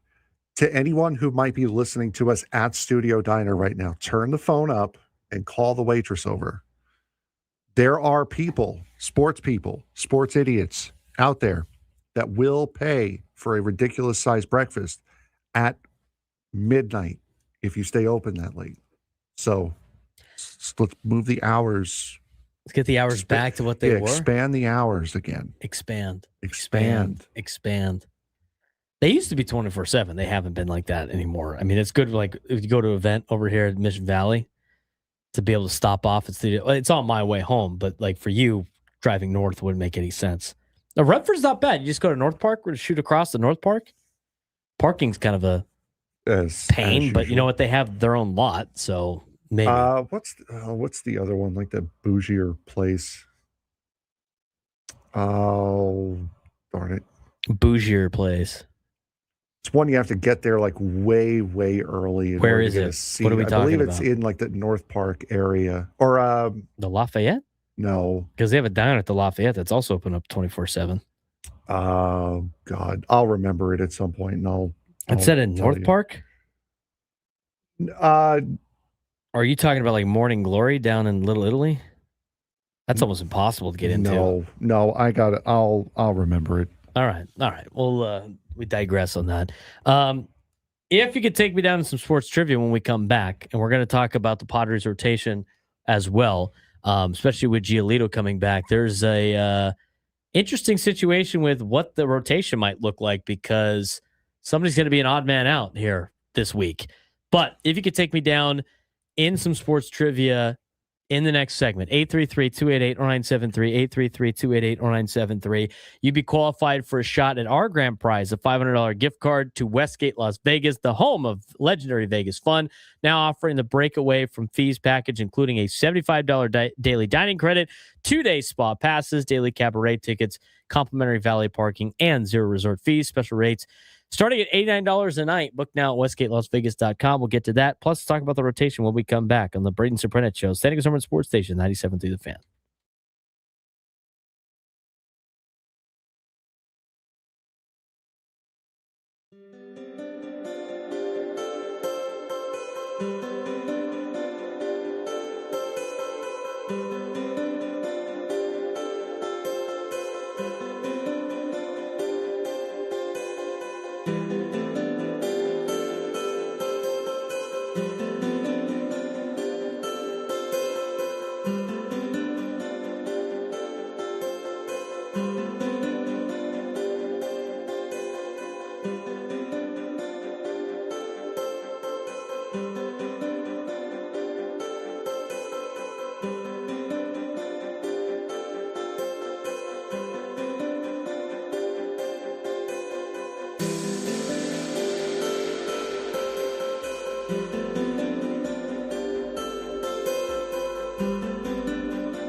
12:41 on a Monday. That show's flying by. What? You all right? I just saw Juan's comment in the chat. A Jumbo Jacques. Yeah. Free Jumbo Jacques today, boys and girls. What is it? Yes. Are you guys trying to speak French in the chat today? No, we're not. Possible. He's Frank Marchese. I'm Braden Surprenant. This is the Braden Surprenant Show, live and local each every day from 10 to 2 on San Diego Sports Station 97.3 The Fan. A lot to get to with this conversation about the rotation. We're going to get to this first, then we're going to get to our midday sports standoff. If you want to be a contestant, 833-288-973, 833-288-973. All right. So earlier in this hour, we talked about Lucas Giolito coming back. He just had another start for AA San Antonio. He went 6 innings. He allowed 1 earned run, 3 hits, no walks, 3 strikeouts through 74 pitches, 52 were for strikes. The biggest takeaway wasn't the strikeout total, but it was his efficiency and ability to work deep into the game, something that they were looking for. And with the clause of his contract for Major League Baseball that he signed last month, the Padres must add Giolito to the active roster by May 16th or make a larger organizational decision. So he will be coming on the Padres. He'll be coming to the Padres very soon. Phrasing? He will be coming to the Padres very soon. He's going to be back on the Major League Club probably this week. The 16th is Saturday. The Padres rotation is all of a sudden crowded. Even more crowded than it was before. Current projected rotation flow for this week. Tuesday, Matt Waldron. Wednesday, Michael King. Thursday, Griffin Canning. And weekend in Seattle is still to be determined. The issue here is Lucas Giolito appears ready. Griffin Canning just returned. Matt Waldron is out of minor league options, so someone is likely losing a roster spot. I think Walker Buehler's pitched well enough to stay on this team. We talked about how great he looked yesterday. That was kind of lost in the shuffle with how the Padres played yesterday, and more importantly, how it was won by Nick Castellanos. Matt Waldron all of a sudden feels like the odd man out again, even though he has improved in his last 2 starts. Him being out of options is a major factor because the Padres can't simply send him down to AAA without exposing him to waivers, but it creates a difficult decision. Keep Waldron and risk losing another arm, DFA Waldron, and potentially lose a controllable pitcher. Waldron's knuckleball gives him a unique profile that other organizations could absolutely take a chance on, or it could also be like, maybe we don't want him at this point. The timing is, in fact, awkward because Matt Waldron has shown flashes but hasn't firmly locked down a rotation role. The Armand Marquez situation. He was already moved to the injured list with nerve inflammation, and that temporarily opened up a spot for Canning, but Giolito's arrival immediately recreates a roster squeeze, and the Padres now have more serviceable starters than available spots. It's a good problem, but still a problem. And we talked about this for a while now, Frank. They kept kicking the can down the road. Eventually, they're going to have to pick up the can and they're going to have to make a decision. And what Giolito's return could mean is, well, best case scenario, Padres stabilize the middle back end of the rotation. Giolito becomes a reliable veteran innings eater behind King, and the club protects bullpen usage over the long season. The risk, of course, is Giolito hasn't pitched meaningful MLB innings in a while, and rehab numbers were mixed before Sunday. I don't really view those as that important. But you now have King, Canning, Waldron, Giolito. You have the potential of, you have Randy Vasquez too, but and Walker Buehler. You also have the potential of Joe Musgrove and Nick Pivetta coming back. So I think this is very interesting to see when it comes to the Padres, but I don't know how much further they could kick the can down the road with Giolito coming back this week. It's going to come down to Matt Waldron, and that's basically it. I mean, the way Walker Buehler just pitched, I think you got to keep him part of the organization, and I don't think they're going to part ways with the guy that's not on the roster right now on the injured list with Armand Marquez. The only option right now is Matt Waldron, and we'll see how he does on Tuesday. Yeah, and it's going to have to be a decision like Matt Waldron because he's not on the 40-man roster, he being Lucas Giolito. So they're going to have to make a move or put someone on a long-term IL, kind of like what they did with Joe Musgrove to get Rodolfo Duran up. So that is another option that they have, but it's going to have to be either a significant or a move like that to get Waldron off the 40-man, or it's going to have to be a move to like transfer someone from the 15 to the 60 to open up that spot. Lucas Giolito is on the 40-man. Oh, he is on the 40. Mm-hmm. Oh. He's just listed as a minor league guy, but he is on the 40-man roster. So they don't have to worry about that per se, but they still need to clear a spot on the active roster. I'll be over here if you need me. All right. That's what happens. You don't listen to me sometimes. But they still have to they can only have 13. They're only going to have 13 pitchers on their team. Somebody's got to go. And unless they DFA Matt Waldron, it might, or you have to go with somebody less out of the bullpen. One less arm in the bullpen. How many more times can you pull the injury list trick? I don't think you're going to be able to pull an injury list trick here. I think it's going to be, do we want to go with one less bullpen arm to keep Waldron, or are we going to try to sneak Waldron through waivers and hopefully nobody picks him up? I mean, I think that's your options right now. Because I don't think you're getting rid of Walker Buehler, not after the way he pitched. And you can't get rid of Herman Marquez because he's on the injured list. I mean, I guess you could, but you still have the same problem. Like, nothing changes at that point. So very interesting to see this move this week. I can't believe they made it this long without having to do this. So we'll see what happens this week. But Giolito needs to be on the team by Saturday. Let's get to today's Midday Sports Standoff. Welcome to Midday Sports Standoff on the Braden Surprenant Show. I can't believe what I'm seeing right now. The ultimate head-to-head battle where sports knowledge and quick thinking collide. No, that's no good. Are you kidding me? Contestants will go toe-to-toe with Braden in a sports trivia deal where every correct answer brings them closer to victory. Down the sideline! Wow! Unbelievable! But 3 strikes and it's game over. This is not Detroit, man. This is the Super Bowl. Can you outsmart Braden? The Midday Sports Standoff starts now. All right, Frank, what we got going on today? We have Miles in Santee today. Miles, how you doing, bud? Doing well, gentlemen. Frank, Brandon, happy Monday. Good afternoon. Happy Monday. Happy Monday. All right, so today's topic is going to be sports attendance. There was a list that came out here recently. Top 10 teams that fill their stadium to or over, in some cases, capacity most this season. So who has filled their stadium with baseball percentage-wise? Percentage-wise. Who has filled their stadium the most percentage-wise? Miles, you have the first guess.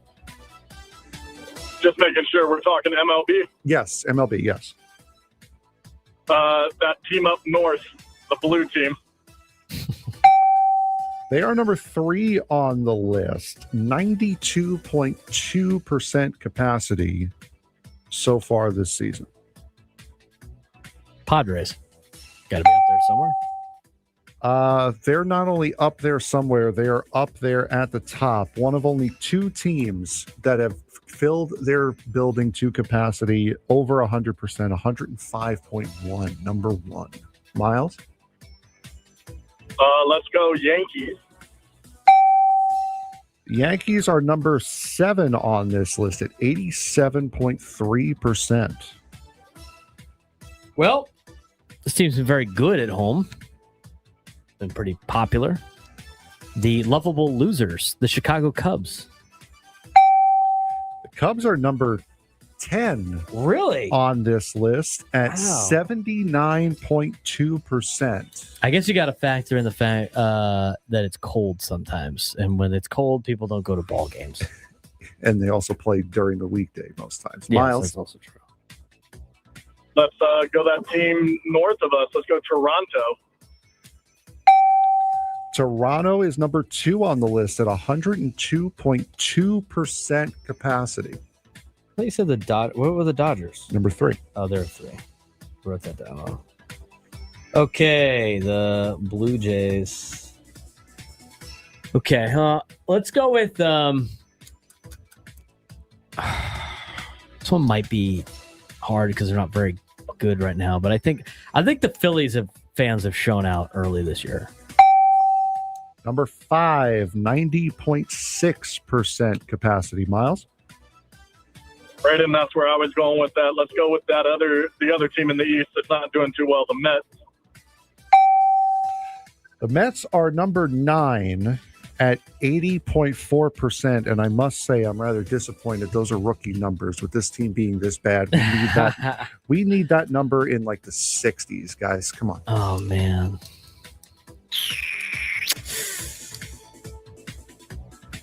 This one might be big shot in the dark. And I'm going to save that one.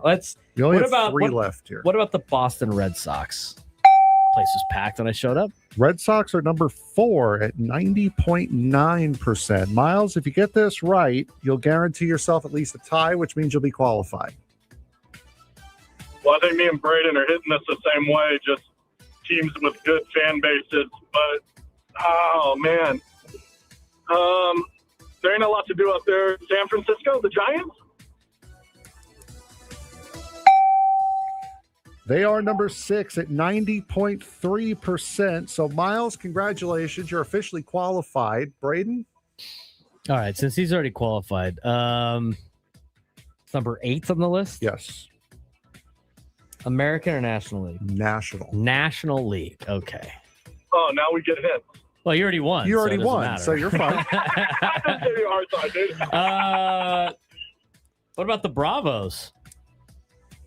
Wow. What about them Bravos? 81.4%. I can't believe we haven't said them on already. the list. So, Miles, hang on. We'll get your information here during the break. So the Padres, Blue Jays, Dodgers, Red Sox, Phillies, Giants, Braves, Yankees, Braves, Mets, and Cubs filling their stadiums the most so far this season. They're all traditional teams. Yeah, but not all of them good. Pods. No, I which think, is where the trick could have been. Well, a lot of that's with season tickets too. Those are tickets sold, not showing up through the turnstiles. I would imagine a lot of people were. These are all teams that had expectations going into the year too, to an extent. No, yeah, everybody had some even the Giants thought they were going to win. Anyway, when we come back, it's the 1 o'clock hour. We still got a lot to get to. Bob Nightingale said some interesting things of the weekend. We'll break it down. Trade deadline. It's been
We got some tickets to give away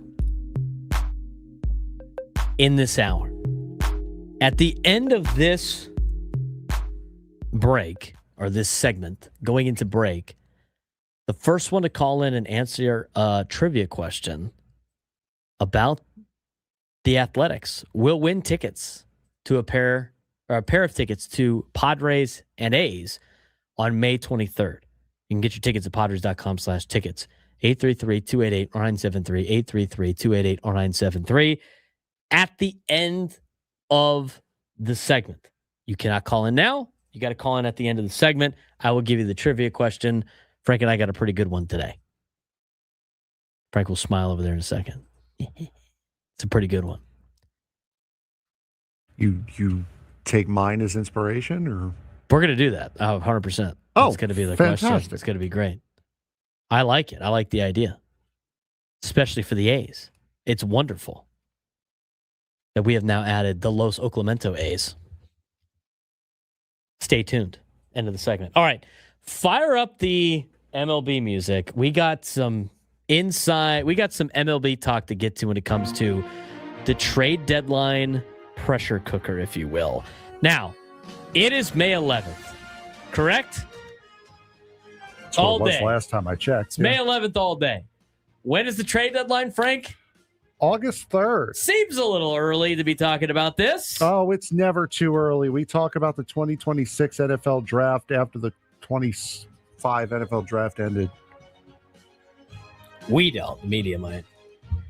Let's talk about the trade deadline, specifically on some of the rumors that Bob Nightingale had, which I think are very telling about how this season shapes up. Also, very telling that a lot of these teams, the Padres play after the trade deadline. That's pretty important. All right. We'll start with Frank's New York Metropolitans. Do you want to go ahead and why do you hurt? Tell us some of the keynotes of the New York Mets. Do you want to crash out on the Mets? The floor is yours. You can do whatever you want with the Mets. But I think we're at the point now they're not even worth crashing out over. No, they're not. They're bad. We're on to the Giants now. We're going to host the Cowboys on the first night of the year. Who do the Sunday? Mets need to trade to get better? They need to trade David Stearns and Carlos Mendoza, first of all. Those are the two you need to start with. What can you say about this team other than they are absolute garbage? They are trash. They have Austin Slater, who was DFA'd 2 weeks ago, batting third. That's who their number 3 hitter is right now. They are horrific. They are so bad. They are becoming irrelevant. They are the only team in Major League Baseball this year that is on pace to lose 100 games. Only one. Freddie Peralta is going to be gone. You got rid of Pete Alonso, who in his entire Met career missed 24 games, and replaced him with Jorge Polanco, who has already missed 28. So, I mean, they're pathetic. They are a lost cause at this point. There's no point in even paying attention at this point. I'm 6'4", by the way. Noah likes to ask you questions. Okay. I think you need to come to practice. All right. Here's our celebrity coach today. It's Frank. Frank, you got conditioning. What do you want Noah to do for the next 35 minutes? Pay attention in class, first of all. Should you be in class, Noah? Come on, man. All right. What are some of the keynotes about the Mets? They're bad. They're gone. Freddie Peralta is most likely going to be traded. He's a free agent at the end of the year. Clay Holmes, I believe, has an option coming up, so he's most likely going to be one that's gone. And I mean, honestly, you signed an albatross, what looks like an albatross of a contract now with Bo Bichette. You may as well try to jettison that as well. I can see this idiot trading Bo Bichette for Rafi Devers straight up. I can see that happening. Rival executives believe the Mets are effectively cooked, despite it still being early May. I think we agree with that. The comparison point is brutal. Last year, they were 45-24 in June before collapsing. This year, well, they're almost the inverse of that. They were the best team in baseball this time last year. Correct. And now they're the worst. All right. Freddie Peralta, Clay Holmes, Bo Bichette. I mean, can you move Bo Bichette's contract? Do you think somebody still believes that they can just turn Bo Bichette around? I mean, I don't think he's cooked. I mean, he hasn't been bad. The thing is, the team around him has been so awful. You can't really judge him based off of, I mean, of course you could judge him based off of his stats, but I mean, how much are you going to put on that being him being bad or the team around him being bad, not helping him out at all? I think Mr. Met might be up for trade too. Just get rid of everyone at this point. They're the reason why teams would point to you can't just spend money and it's going to work out for you, because the Mets have spent a ton of money. They've spent the money on the wrong people, though. They've let the wrong people leave. They've invested in bringing in the wrong people back. And I think a lot of the biggest problem is Stearns. He is the problem. He is the problem. He is the biggest problem. Again, he was demoted away from general manager of the Brewers, which is what opened him up to be able to have these conversations. He has been nothing but a fool. He has been a clown leading this organization. All right. Out of those guys, I mean, I think Peralta gets traded. I think Holmes gets traded. I don't think they can find a trade for Bichette. I don't. I think if the contract's too high, I don't think teams are gonna poke at that. I don't remember if he has options. Oh, you know what? He Shit. might. He might. While you're checking that, let's talk about the Tigers. Bob Nightingale also laid out the Detroit Tigers might be on the brink. They have spent aggressively. They signed Framber Valdez. and they opened with a $236 million payroll, and then disaster struck. Tarek Skubal's injured. Multiple starters are on the injured list. 10 total players have been sidelined for the Tigers. If Detroit starts to fall apart, Skubal instantly becomes the biggest trade chip in baseball if he is healthy. But that's a massive risk because he's got multiple arm surgeries.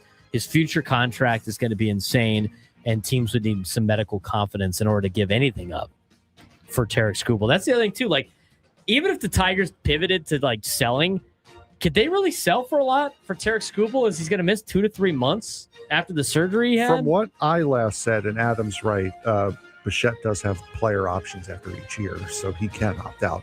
It'll be easier for him to move him. I don't, from what I've heard from Skubal, he might be back a little bit sooner than that. So it's looking like recovery is going good. Either that or the surgery wasn't as extensive as they originally thought. I think you'll get a solid return for him, especially closer to the deadline. I don't think now, but there is going to be a playoff team that, if the Tigers are selling, are going to give the farm for Skubal. And that becomes, we did our job. We got rid of him. We got people in return. He didn't just walk away. He's the biggest trade piece potentially on the market, regardless if the Tigers or not. And Jake Waters said it right. They got 4 starting pitchers out, and then the one that everybody hates is healthy. How about that Framber Valdez move at this point? I mean, that guy did not learn his lesson with Houston. He's just not a very likable character. Here's the 2 teams that we really wanted to talk about because they impact the Padres. Now, the Padres get to play the Mets in August post-trade deadline. It'll be the second time that they play the Mets. It'll be in New York. They also get to play the Giants, obviously, after the trade deadline because you play the division throughout the entire year. Giants, according to rival executives, have already waved the white flag by trading catcher Patrick Bailey to the Guardians. Executives see this as the beginning of bigger conversations, contracts becoming problems. Jung-Hoo Lee, Willie Adames, Rafael Devers, Matt Chapman, huge long-term money tied up to Chapman, under for performance across the roster, limited flexibility to rebuild cleanly. I mean, if you just want to take a deeper dive into the roster for the Giants, I mean, say what you want about, Buster Posey only like signing some of these guys, but still, what Farhan and Buster Posey have now done with this team, they got a lot of money tied into players that aren't playing very well. That's going to be very difficult to get out of unless you attach other pieces to it. They owe Matt Chapman a ton of money. Matt Chapman's under contract till 2032. He's owed money. He's under contract until 2030. He's getting $25 a year for the next 5 years. Willie Adames is owed 13 this year. That bumps up to 31 for the next 5 years after that. He's under contract through 2031. You look at a guy like Rafael Devers. We already knew about his contract because of the trade deadline last year. He's about to make $33 million next year, all the way through 2033. Another bad contract. Jung-Hoo Lee, he's making 22.8 for the next 2 years, and then 21.3 2 years after that. He's under contract till 2030. I mean, these are the players that the Giants have to make are try to dump at the deadline. I just don't think any of those guys are going to be able to be moved, but it leads to the likely trade pieces. Robbie Ray, who's a pending free agent. Everybody needs starting pitching. You have Logan Webb, who a lot of teams like. Logan Webb, even though he has been off to a little bit of a shaky start, he's only getting $23 million a year for the next 3 years. He's got he's on the end of his 5-year, $90 million contract. That's something that I think some teams would want to absorb. But the overall synopsis of the Giants right now is they are trapped. They are too expensive to rebuild easily. They're not good enough to contend seriously. And Buster Posey's patience already appears thin as he's traded away Patrick Bailey. The Giants are a mess, and it's not getting any better. No, it's not. And all of this compounds and is made to look worse when you have a college coach coming in and all of this is happening. that just makes the entire situation look so much worse for them. Even yesterday, where they had a lefty and a righty warming up, Vitello goes out there to change pitchers, and no one knows which one he wants. So it's that whole organization right now is just an absolute disaster. It would not surprise me at all if the Giants have a complete and total fire sale. And yes, we know Logan Webb is on the IL. We're not saying he's getting traded now. We're saying that these are all deadline potential opportunities. Deadline potential. He should be off the IL before August 3rd. They're in trouble. There's no way Devers gets traded twice in the same back-to-back years, right? I don't know who would take him. Who's going to take the contract? Out of all those contracts, which one's the easiest to pay off? Like if you're the Giants, Jung-Hoo Lee? Yeah. Jung-Hoo Lee hasn't been bad. He has been hurt, but that is a big looking contract put up against what this team is right now. Matt Chapman, catch the bleeping ball. Do you think Casey Schmidt is like smiling ear to ear right now? We'll see you, buddy. Matt Chapman. They owe him a lot of money too. I just, unless you can dump these guys with like a Robbie Ray, or maybe you can get. But even Robbie Ray is making $25 million this year. I know it's a 1-year deal. He's a pending free agent. You think the Padres contracts are bad? Not you specifically, but just talking in general terms.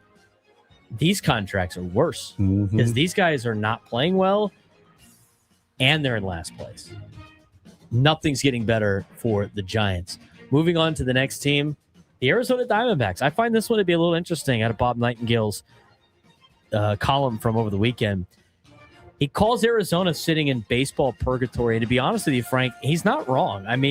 They're not bad enough to sell, and they're not good enough to believe that they can make a couple of moves to be in the thick of things. They got off to another mediocre, slow start, and you have Zach Gallen, who's a pending free agent, and Eduardo Rodriguez, who has some strong value now as he's reestablished his value with a strong start to the season. But you think the Padres offense isn't very good? Team has seen 400 fewer pitchers than last year. Or pitches than last year. This Diamondbacks team, they have the worst chase rate in baseball, and they're bottom tier in on-base percentage and walk numbers. Arizona's front office appears ready to pivot quickly if things don't improve. That would be interesting if Arizona decides to be sellers at the deadline. Again, this is way down the road, but according to some rumors, it sounds like they might be looking to shop some of their players. If that's the case, that opens up the schedule a little bit more for the Padres come August and September. But Arizona Diamondbacks right there too. They've kind of got off to a pretty rough start to 2026, where I feel like baseball purgatory is the perfect description of this team. Yeah, absolutely. I would be interested to see who they would get rid of. I know Zach Gallen and Eduardo Rodriguez are there, but if you're going to tear it down completely, how far off would Corbin Carroll or Luis Perdomo, or they tried to get rid of Ketel Marte last year, how far off are they to possibly being traded? Even Corbin Burns. They have a lot of guys that they're kind of like a Giants in that case, where they have a lot of guys on big contracts that can get moved because they're not in the winning window if a full rebuild is what's on the table for them. They have a lot of pending free agents, right? We talked about Zach Gallen, other pending free agents, James McCann, who's 36 years old. Yeah, he's not going to draw much interest. Carlos Santana, who's 40 years old, has got a mutual option. Taylor Clark, Jonathan Loaisiga, Paul Sewald, and Mauro Vargas. They also have a couple of guys on arbitration. Ryan Thompson, AJ Puck, Kevin Ginkel are all potential pending free agents. What is their window? Like, trading for Nolan Arenado was an interesting move for the Diamondbacks, and you thought maybe they would be thought they were going to be more competitive. At least some of these deals that the Diamondbacks have, they have 1, 2, 3, 4. They got about 5 guys under long-term deals. At least they're money options are easier to move. Mm-hmm. Like paying Corbin Carroll $12 million next year and $14 million in 2028, and him only accounting for 13.8 towards the AAV. That's a movable piece if you don't think he's part of your window anymore. And it goes to the question of what is the window for the Arizona Diamondbacks? Because it's supposed to be like now, and it's not. So that's another interesting case study. Last one for you, the Houston Astros. Since 2017, they've won 4 AL pennants. They've won 2 World Series titles, annual contender each and every year. But now they're 16-23 to start the year. They got injuries everywhere. Playoff odds are crashing. They look really bad. Is this the end of the dynasty for the Astros? Question number 1. Question number 2, there's a lot of names that could potentially get moved for this Astros team. Christian Walker, Josh Hader, Jeremy Pena, Isaac Paredes, Jordan Alvarez. Is it time for the Astros to just reset? I think so. I think their window has been open for longer than a lot of other teams when they have a good generation like this that they've had. This has been a good 10, 12-year ride with this team, and a lot of these guys are starting to get older. The ones that have stayed, Carlos Correa's hurt now again after coming back. Jose Altuve is kind of showing his age. I would probably keep Jeremy Pena maybe if you want to keep one guy, but you have no real tie to Christian Walker, no real tie to Josh Hader. Isaac Paredes is another guy who just got in recently. Jordan Alvarez, Jeremy Pena and Jordan Alvarez might be guys that you keep just to keep people coming to the ballpark. But other than that, the window, I think, for the Astros is finally closed. Jeremy Pena is 28 years old, and he's a free agent in 2028. He's in his second to last year of arbitration. You can get a lot back for him. You know what? Pena, if you're going to make moves, Pena's gone. To me. I mean, that's where I think you would have to make these moves. Isaac Paredes has a club option for next year that you can part ways with. I don't think Lance McCullers Jr. has been any. Has he even played? Has he been hurt still? Has he been any good? He hasn't really even been the star of He's that. a free agent next year, too. I mean, these are guys that might be available. I mean, how about Tatsuya Mai not working out for them so far? He's got 2 player options. This is why I said when you look at Roki Sasaki and what happened with him going to LA instead of coming here, sometimes the best signing you make is the one that you don't make. And Sasaki's looking like a great non-signing here. And also Padres were in on Tatsuya Mai as well. And that's looking pretty doggone good too. Josh Hader's owed $19 million a year for the next 3 years. He's been battling injuries too. Mm-hmm. He could potentially move. Christian Walker's getting $20 million a year for the next 2 years. This is the last 2 years you got to pay Altuve, though. 33 and 33, and then it drops down to 13 for 2 his last 2 years of his contract. A lot of teams. Altuve, I don't see them moving Altuve. They're not going to move. He's 36 years old. Not even that. He's the face of this generation. Give it a graceful exit. I see Altuve being a lifer in Houston. I think so, too. So with Carlos Correa, but he's just going to be hurt. But interesting, to say the least, out of Bob Nightingale. When we come back, we will have a winner for today's contest. Would you like to? We got to drop everybody off. Yes, we're dropping. Would you like to ask today's trivia question since you love it so much? You love the coin phrase, Oclemento. Yes, we have been calling them the Oclemento A's. And now this year we added the Los Oclemento A's to it since they're going to Vegas. Who was the broadcast team? Just the team name, just the team. You don't need to tell me the guys. Who is the broadcast group that coined the phrase the Oclemento A's? That's our question today.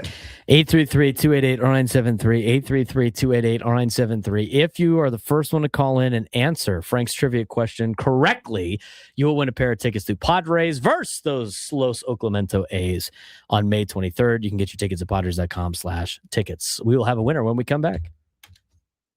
In a ballpark.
cruising on a Monday, 1:27 in the afternoon.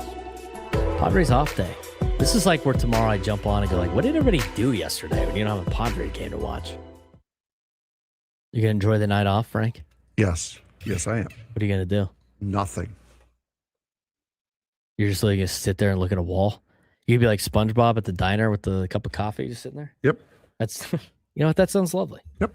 Absolutely.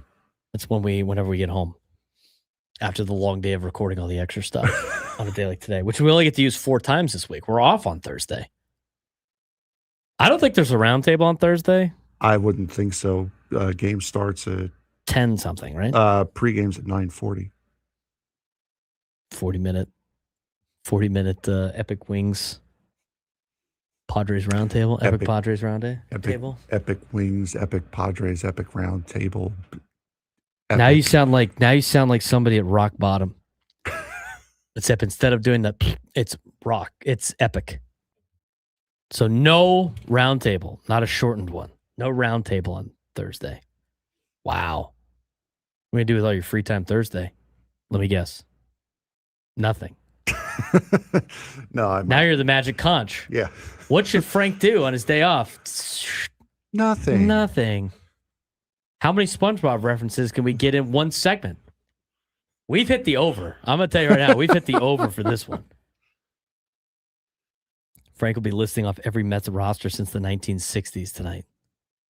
You know what? Frank could probably win that Sporkle. You ever done those? I have done those. Those are yes. great, dude. I love the Sporkles. I have wasted so much time in my life. On Sporkle? Yes. Like there have been times I've gone there to look up questions for these and end up doing some of the most nonsensical, stupid ones on there for like 2 hours and then being like, why am I even on this? I'm like, oh, that's right. Sports standoff. I like the one where it's that Nate brings up in the YouTube chat. I like the one that is like list all the Padres opening day lineups since 1969 when they started. Mm-hmm. So you like go like Tony Gwynn, 18 or 17 answers already on the list. Actually, there's more because because it'll probably Tony Jr. pops up twice. Mm-hmm. Yep. Whatever. You're like, all right, cool. Tony Gwynn, Dave Winfield, half of the 98 team fills up half the block. Then you're sitting there going like, who was the catcher in 2005 on opening day? I can't remember. That's when you just start typing in like Smith, Davis, hoping you get lucky because they're common last names. That's how I like dominate the 80s, 70s, and 80s on the Padres deal. Smith, Davis, Jones. John. Does it pop up for first names? No, just last ones. Yeah. Dang it. 833-288-0973. 833-288-0973. I think I know what this phone call is. We got to answer it anyway. We've already gone over this today, man. He said he was going to call in regardless. Cool, we've already done it. Here's Derek in La Mesa. Derek, how was your Oregon trip? Are you still on it? Man, it was fantastic, and I left the beautiful weather up there and came back to even more beautiful weather. It was fantastic. I'm back in the greater San Diego area, America's finest city. I had a blast. Loki the Rhodesian Ridgeback loved Oregon. Not enough to make me move back, but it was pretty nice. Well, it's hard to give up this, Derek. Yeah, that's not going to happen. I left 36 years ago, and as soon as I moved down here in 89 or 90, whatever year it was, I knew I was never going back. But let's talk, Frank, you're trying to steal my thunder. How dare you? I've got a little Mets trivia though for you, Frank, because I like to try to, we're becoming friends now, Frank. So I feel like I owe it to you. Well, acquaintances. To me, Frank. Is that what this is? All right, Frank, you ready? New York Mets trivia. Go for it. I want you to tell me what these guys have in common. All right. Mm-hmm. So, Lee Mazzilli, Dwight Doc Gooden, mm-hmm. David Cohn, Angel or Angel Pagan, and even Paul LaDuca. Now tell me, Frank, what do those famous New York Met players all have in common? They all have their number retired. That is correct, Frank. And, we all know it for Doc Goodenough. What number would that be? 16. That would be number 16. And I'll tell you what, Frank, since you stole my thunder, everyone on the listening audience knows that Arson Fudge blasted number 16 last night. But more importantly, Frank, I'll tell you what, if Arson gets close to 70, the joke that I made several home runs ago might actually come to fruition. I mean, it is actually possible that Arson Fudge could out-homer New York Met wins, brother. I mean, it might happen.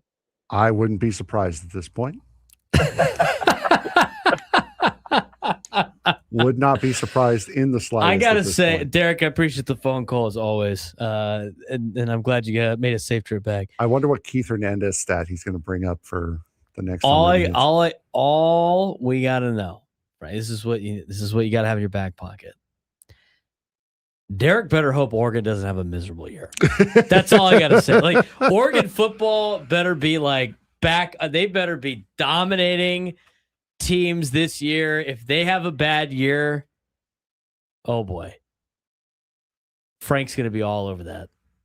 I'm you just gotta take the notes. You gotta take it now. Gotta take the heat. Gotta wear this. But I think stats are on your side, Frank.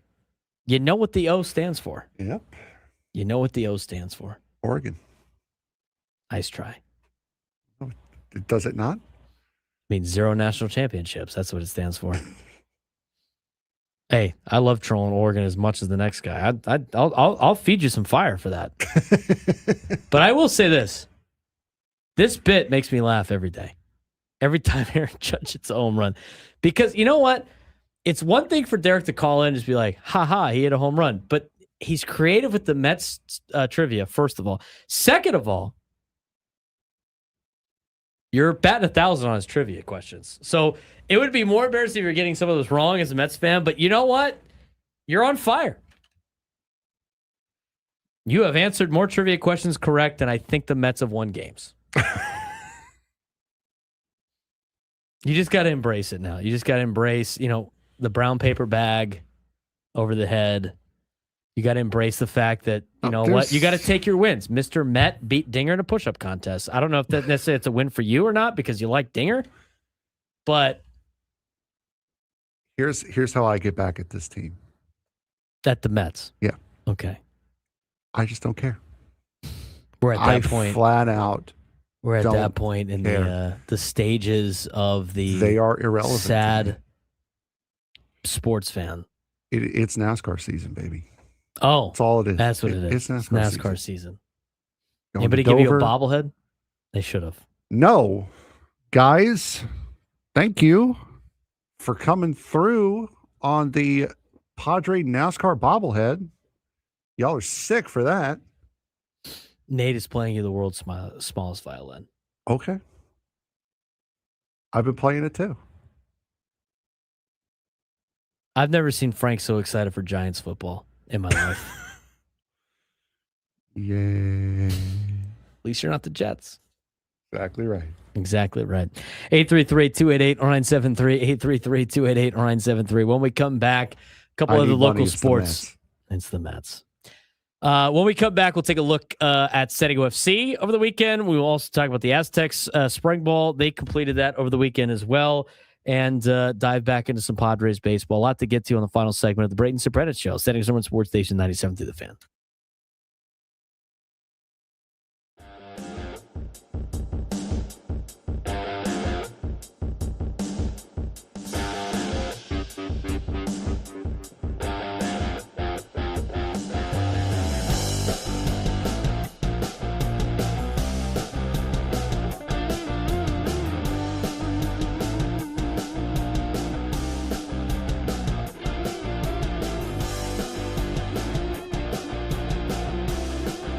Coming up on Tuesday's show, a preview of Padres and Brewers. Should be a fun series this week. Plus, a team in the National League West that could be cooked for a while.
All of our guests are brought to you by SDCCU on the SDCCU fan hotline. It's not Big Bank Banking. It is better. We are broadcasting live for the Bill House Studios. We know how.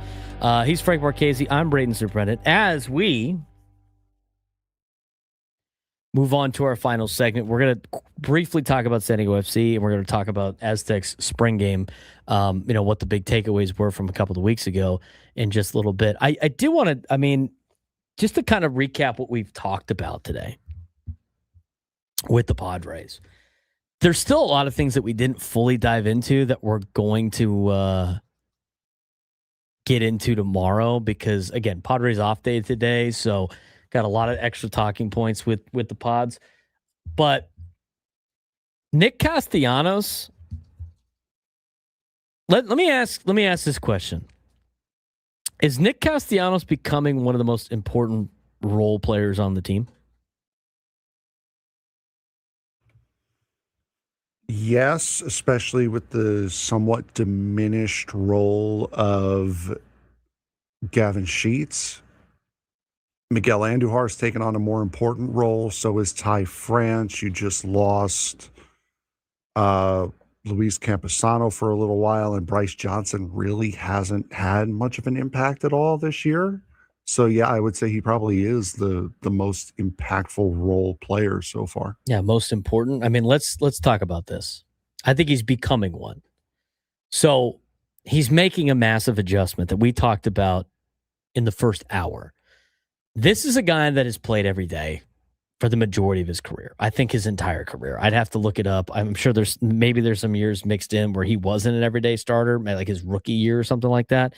But in his time with the Phillies, and before that, his time with Cincinnati, and before that, his time with, a half a season with Chicago, with the Cubs, and with Detroit, where he started his career, he has played in over 100 games every single year.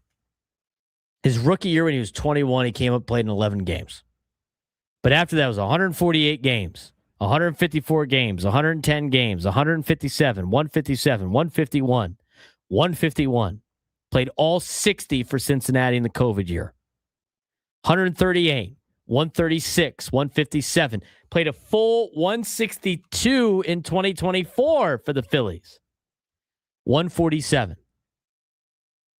Now, a lot of those are not games started, obviously, but at the same time, he's playing a lot. He is getting everyday reps. He is getting multiple at-bats. He is getting an opportunity to be into a rhythm, to be in a routine. And right now, he's not, because he has rarely come off the bench in his career. He has been forced, obviously, into a reduced role than he had for most of his career. And it takes time for guys to be able to adjust to that. I think you've seen that with a lot of players. It is difficult to come off the bench as a pinch hitter when you're not getting everyday at bats. That is difficult in this sport in every single level. Every level of this sport, being the guy coming off the bench as a pinch hitter is very difficult to do, especially at the major league level where guys are crazy on the mound. So ridiculously good. So why it matters, because veteran players often struggle with this situation, with irregular at-bats, with loss of rhythm, with reduced routine. But Castellanos has seemed to have embraced it, and he's been getting used to it. But over his last 25 at-bats, Nick Castellanos has had 7 hits, 2 home runs, a double, and 8 RBIs. That's not bad. I mean, he's starting to really put it together in this particular role that he is now, relatively inherited. And over the course of that stretch, in his last 25 or so at-bats, he is hitting 300. He is hitting 300. Let's just say, I'll simplify it because, Kevin Acee picked out certain numbers. In his last 20 at-bats, last 22 plate appearances, Castellanos hit 300 with a 968 OPS. 2 home runs, as we mentioned, the doubles, 6 hits, 6 RBIs. He has also had several game-tying hits already this season. And the Padres have specifically built this roster for October-style baseball, matchup depth, veteran pinch hit leverage. This is exactly the kind of player contenders rely on in postseason moments. And right now, you're starting to see it a little bit with the Padres. Like, his overall average this year, not great. It's not awesome. It's hitting $192. That's not something to write home about. 560 OPS, not something to write home about. 231 batting average on balls in play, not something to write home about, but he's starting to get it. He's starting to feel comfortable in this role. He's starting to really embrace the role that he was offered to have here in San Diego when the Phillies said, "We don't want any more of you." And I think this is going to be an asset to this Padres team. And on top of that, like I mentioned it before, like the home run that he hit against, yesterday. And really, you could go back to the home run he hit maybe against the Cubs. I mean, I think that was like that David Peralta moment you've seen from the Padres a couple of years ago. I mean, he was on the verge of potentially not playing for the Padres anymore. He hit the home run, and the rest was history. He ended up helping out the club get to a high level in 2024. And I think Nick Castellanos can do that, and I think he's embraced this role. And I think he's slowly becoming a very valuable asset for this team. And this is why you got to continue to give him at-bats, and why they gave him at-bats on Thursday against the Cardinals, even though he went 0 for 3 with 2 strikeouts. He's starting to figure it out with the bat in his last handful of games. And I think that's important. What they could really use is Fernando Tatis Jr. to figure it out. Now, I'm encouraged with his 395 foot out the other day yesterday, because I think he's close based on his swing. You can see it's bothering him. Obviously, it's a mental side of things that he has to be able to put together. But despite him being homerless with elite contact quality, he's close. I mean, that ball he hit on Sunday would have been a home run in 12 parks. He hit the ball 395 feet, out. Nick Castellanos hit it 385 feet, game-tying home run. Out. It's a different type of out. It left the building.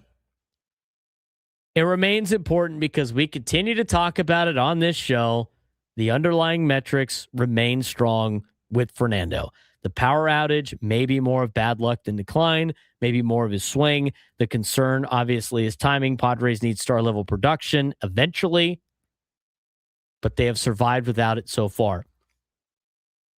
If the Padres can have this winning record and be in the position they're in right now when their offense really starts to figure it out, most notably their stars, most notably out of their stars, Manny Machado and Fernando Tatis Jr., they would have survived the storm that other teams are not currently surviving. Like the Phillies. Phillies aren't surviving that right now. They're in a jam. They put themselves like 8.5 games back to start the season. The Giants, they're not surviving. Their stars are awful right now. And where are they? Worse than the Rockies. Stone dead last. And things aren't getting much better for them. And we'll talk about that tomorrow. But once this happens, and I think it's going to happen, and everything's pointing towards it happening, Padres are really finally going to click on offense. And if they could do that at the right time, it's going to lead to a lot of wins, and it's going to lead to a really good season. But they got to get there first. And hopefully they can do it against Milwaukee. I think Milwaukee's going to be tough. I mentioned this earlier in the show today.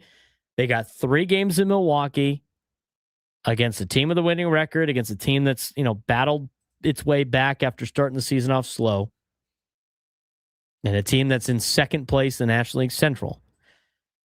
But on a road trip at Milwaukee and at Seattle, I think if they go 3-3, I think you'd take that going into a home series against the Dodgers. I really think that's what you're trying to go for in this road trip coming up.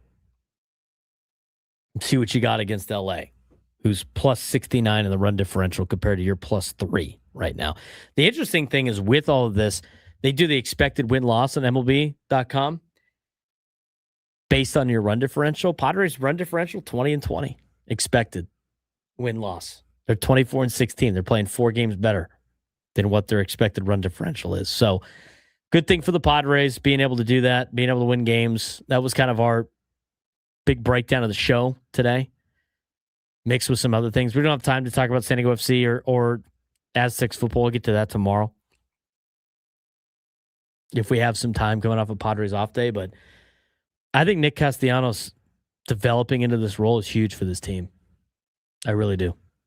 Yeah, absolutely. And again, like I said, yesterday, not just the result of the at-bat, but the entirety of the at-bat. Get down 0-2 and then fouling pitches off, fight back 3-2, and then hit the home run. Against a guy that looked almost unhittable. Yeah, that right there justified every single penny of the $750,000. Not just the result, not just the moment, but that at-bat at that point when it was, you just as easily could have said, all right, well, we lost 3 out of 4 here. We'll go into the off day licking wounds. They didn't do that. Riley O'Brien looked shocked that ball left the yard. And to be honest, I would be too. That was his first home run allowed all year. Yep. With Fernando's bat too. That was fun. You know what? Maybe put a home run in Fernando's bat for tomorrow. Or took one out. He's Frank Marchese. I'm Braden Surprenant. We'll be back tomorrow. Gwynn and Chris coming up next. Full show today. Padres being off. Talk to you tomorrow.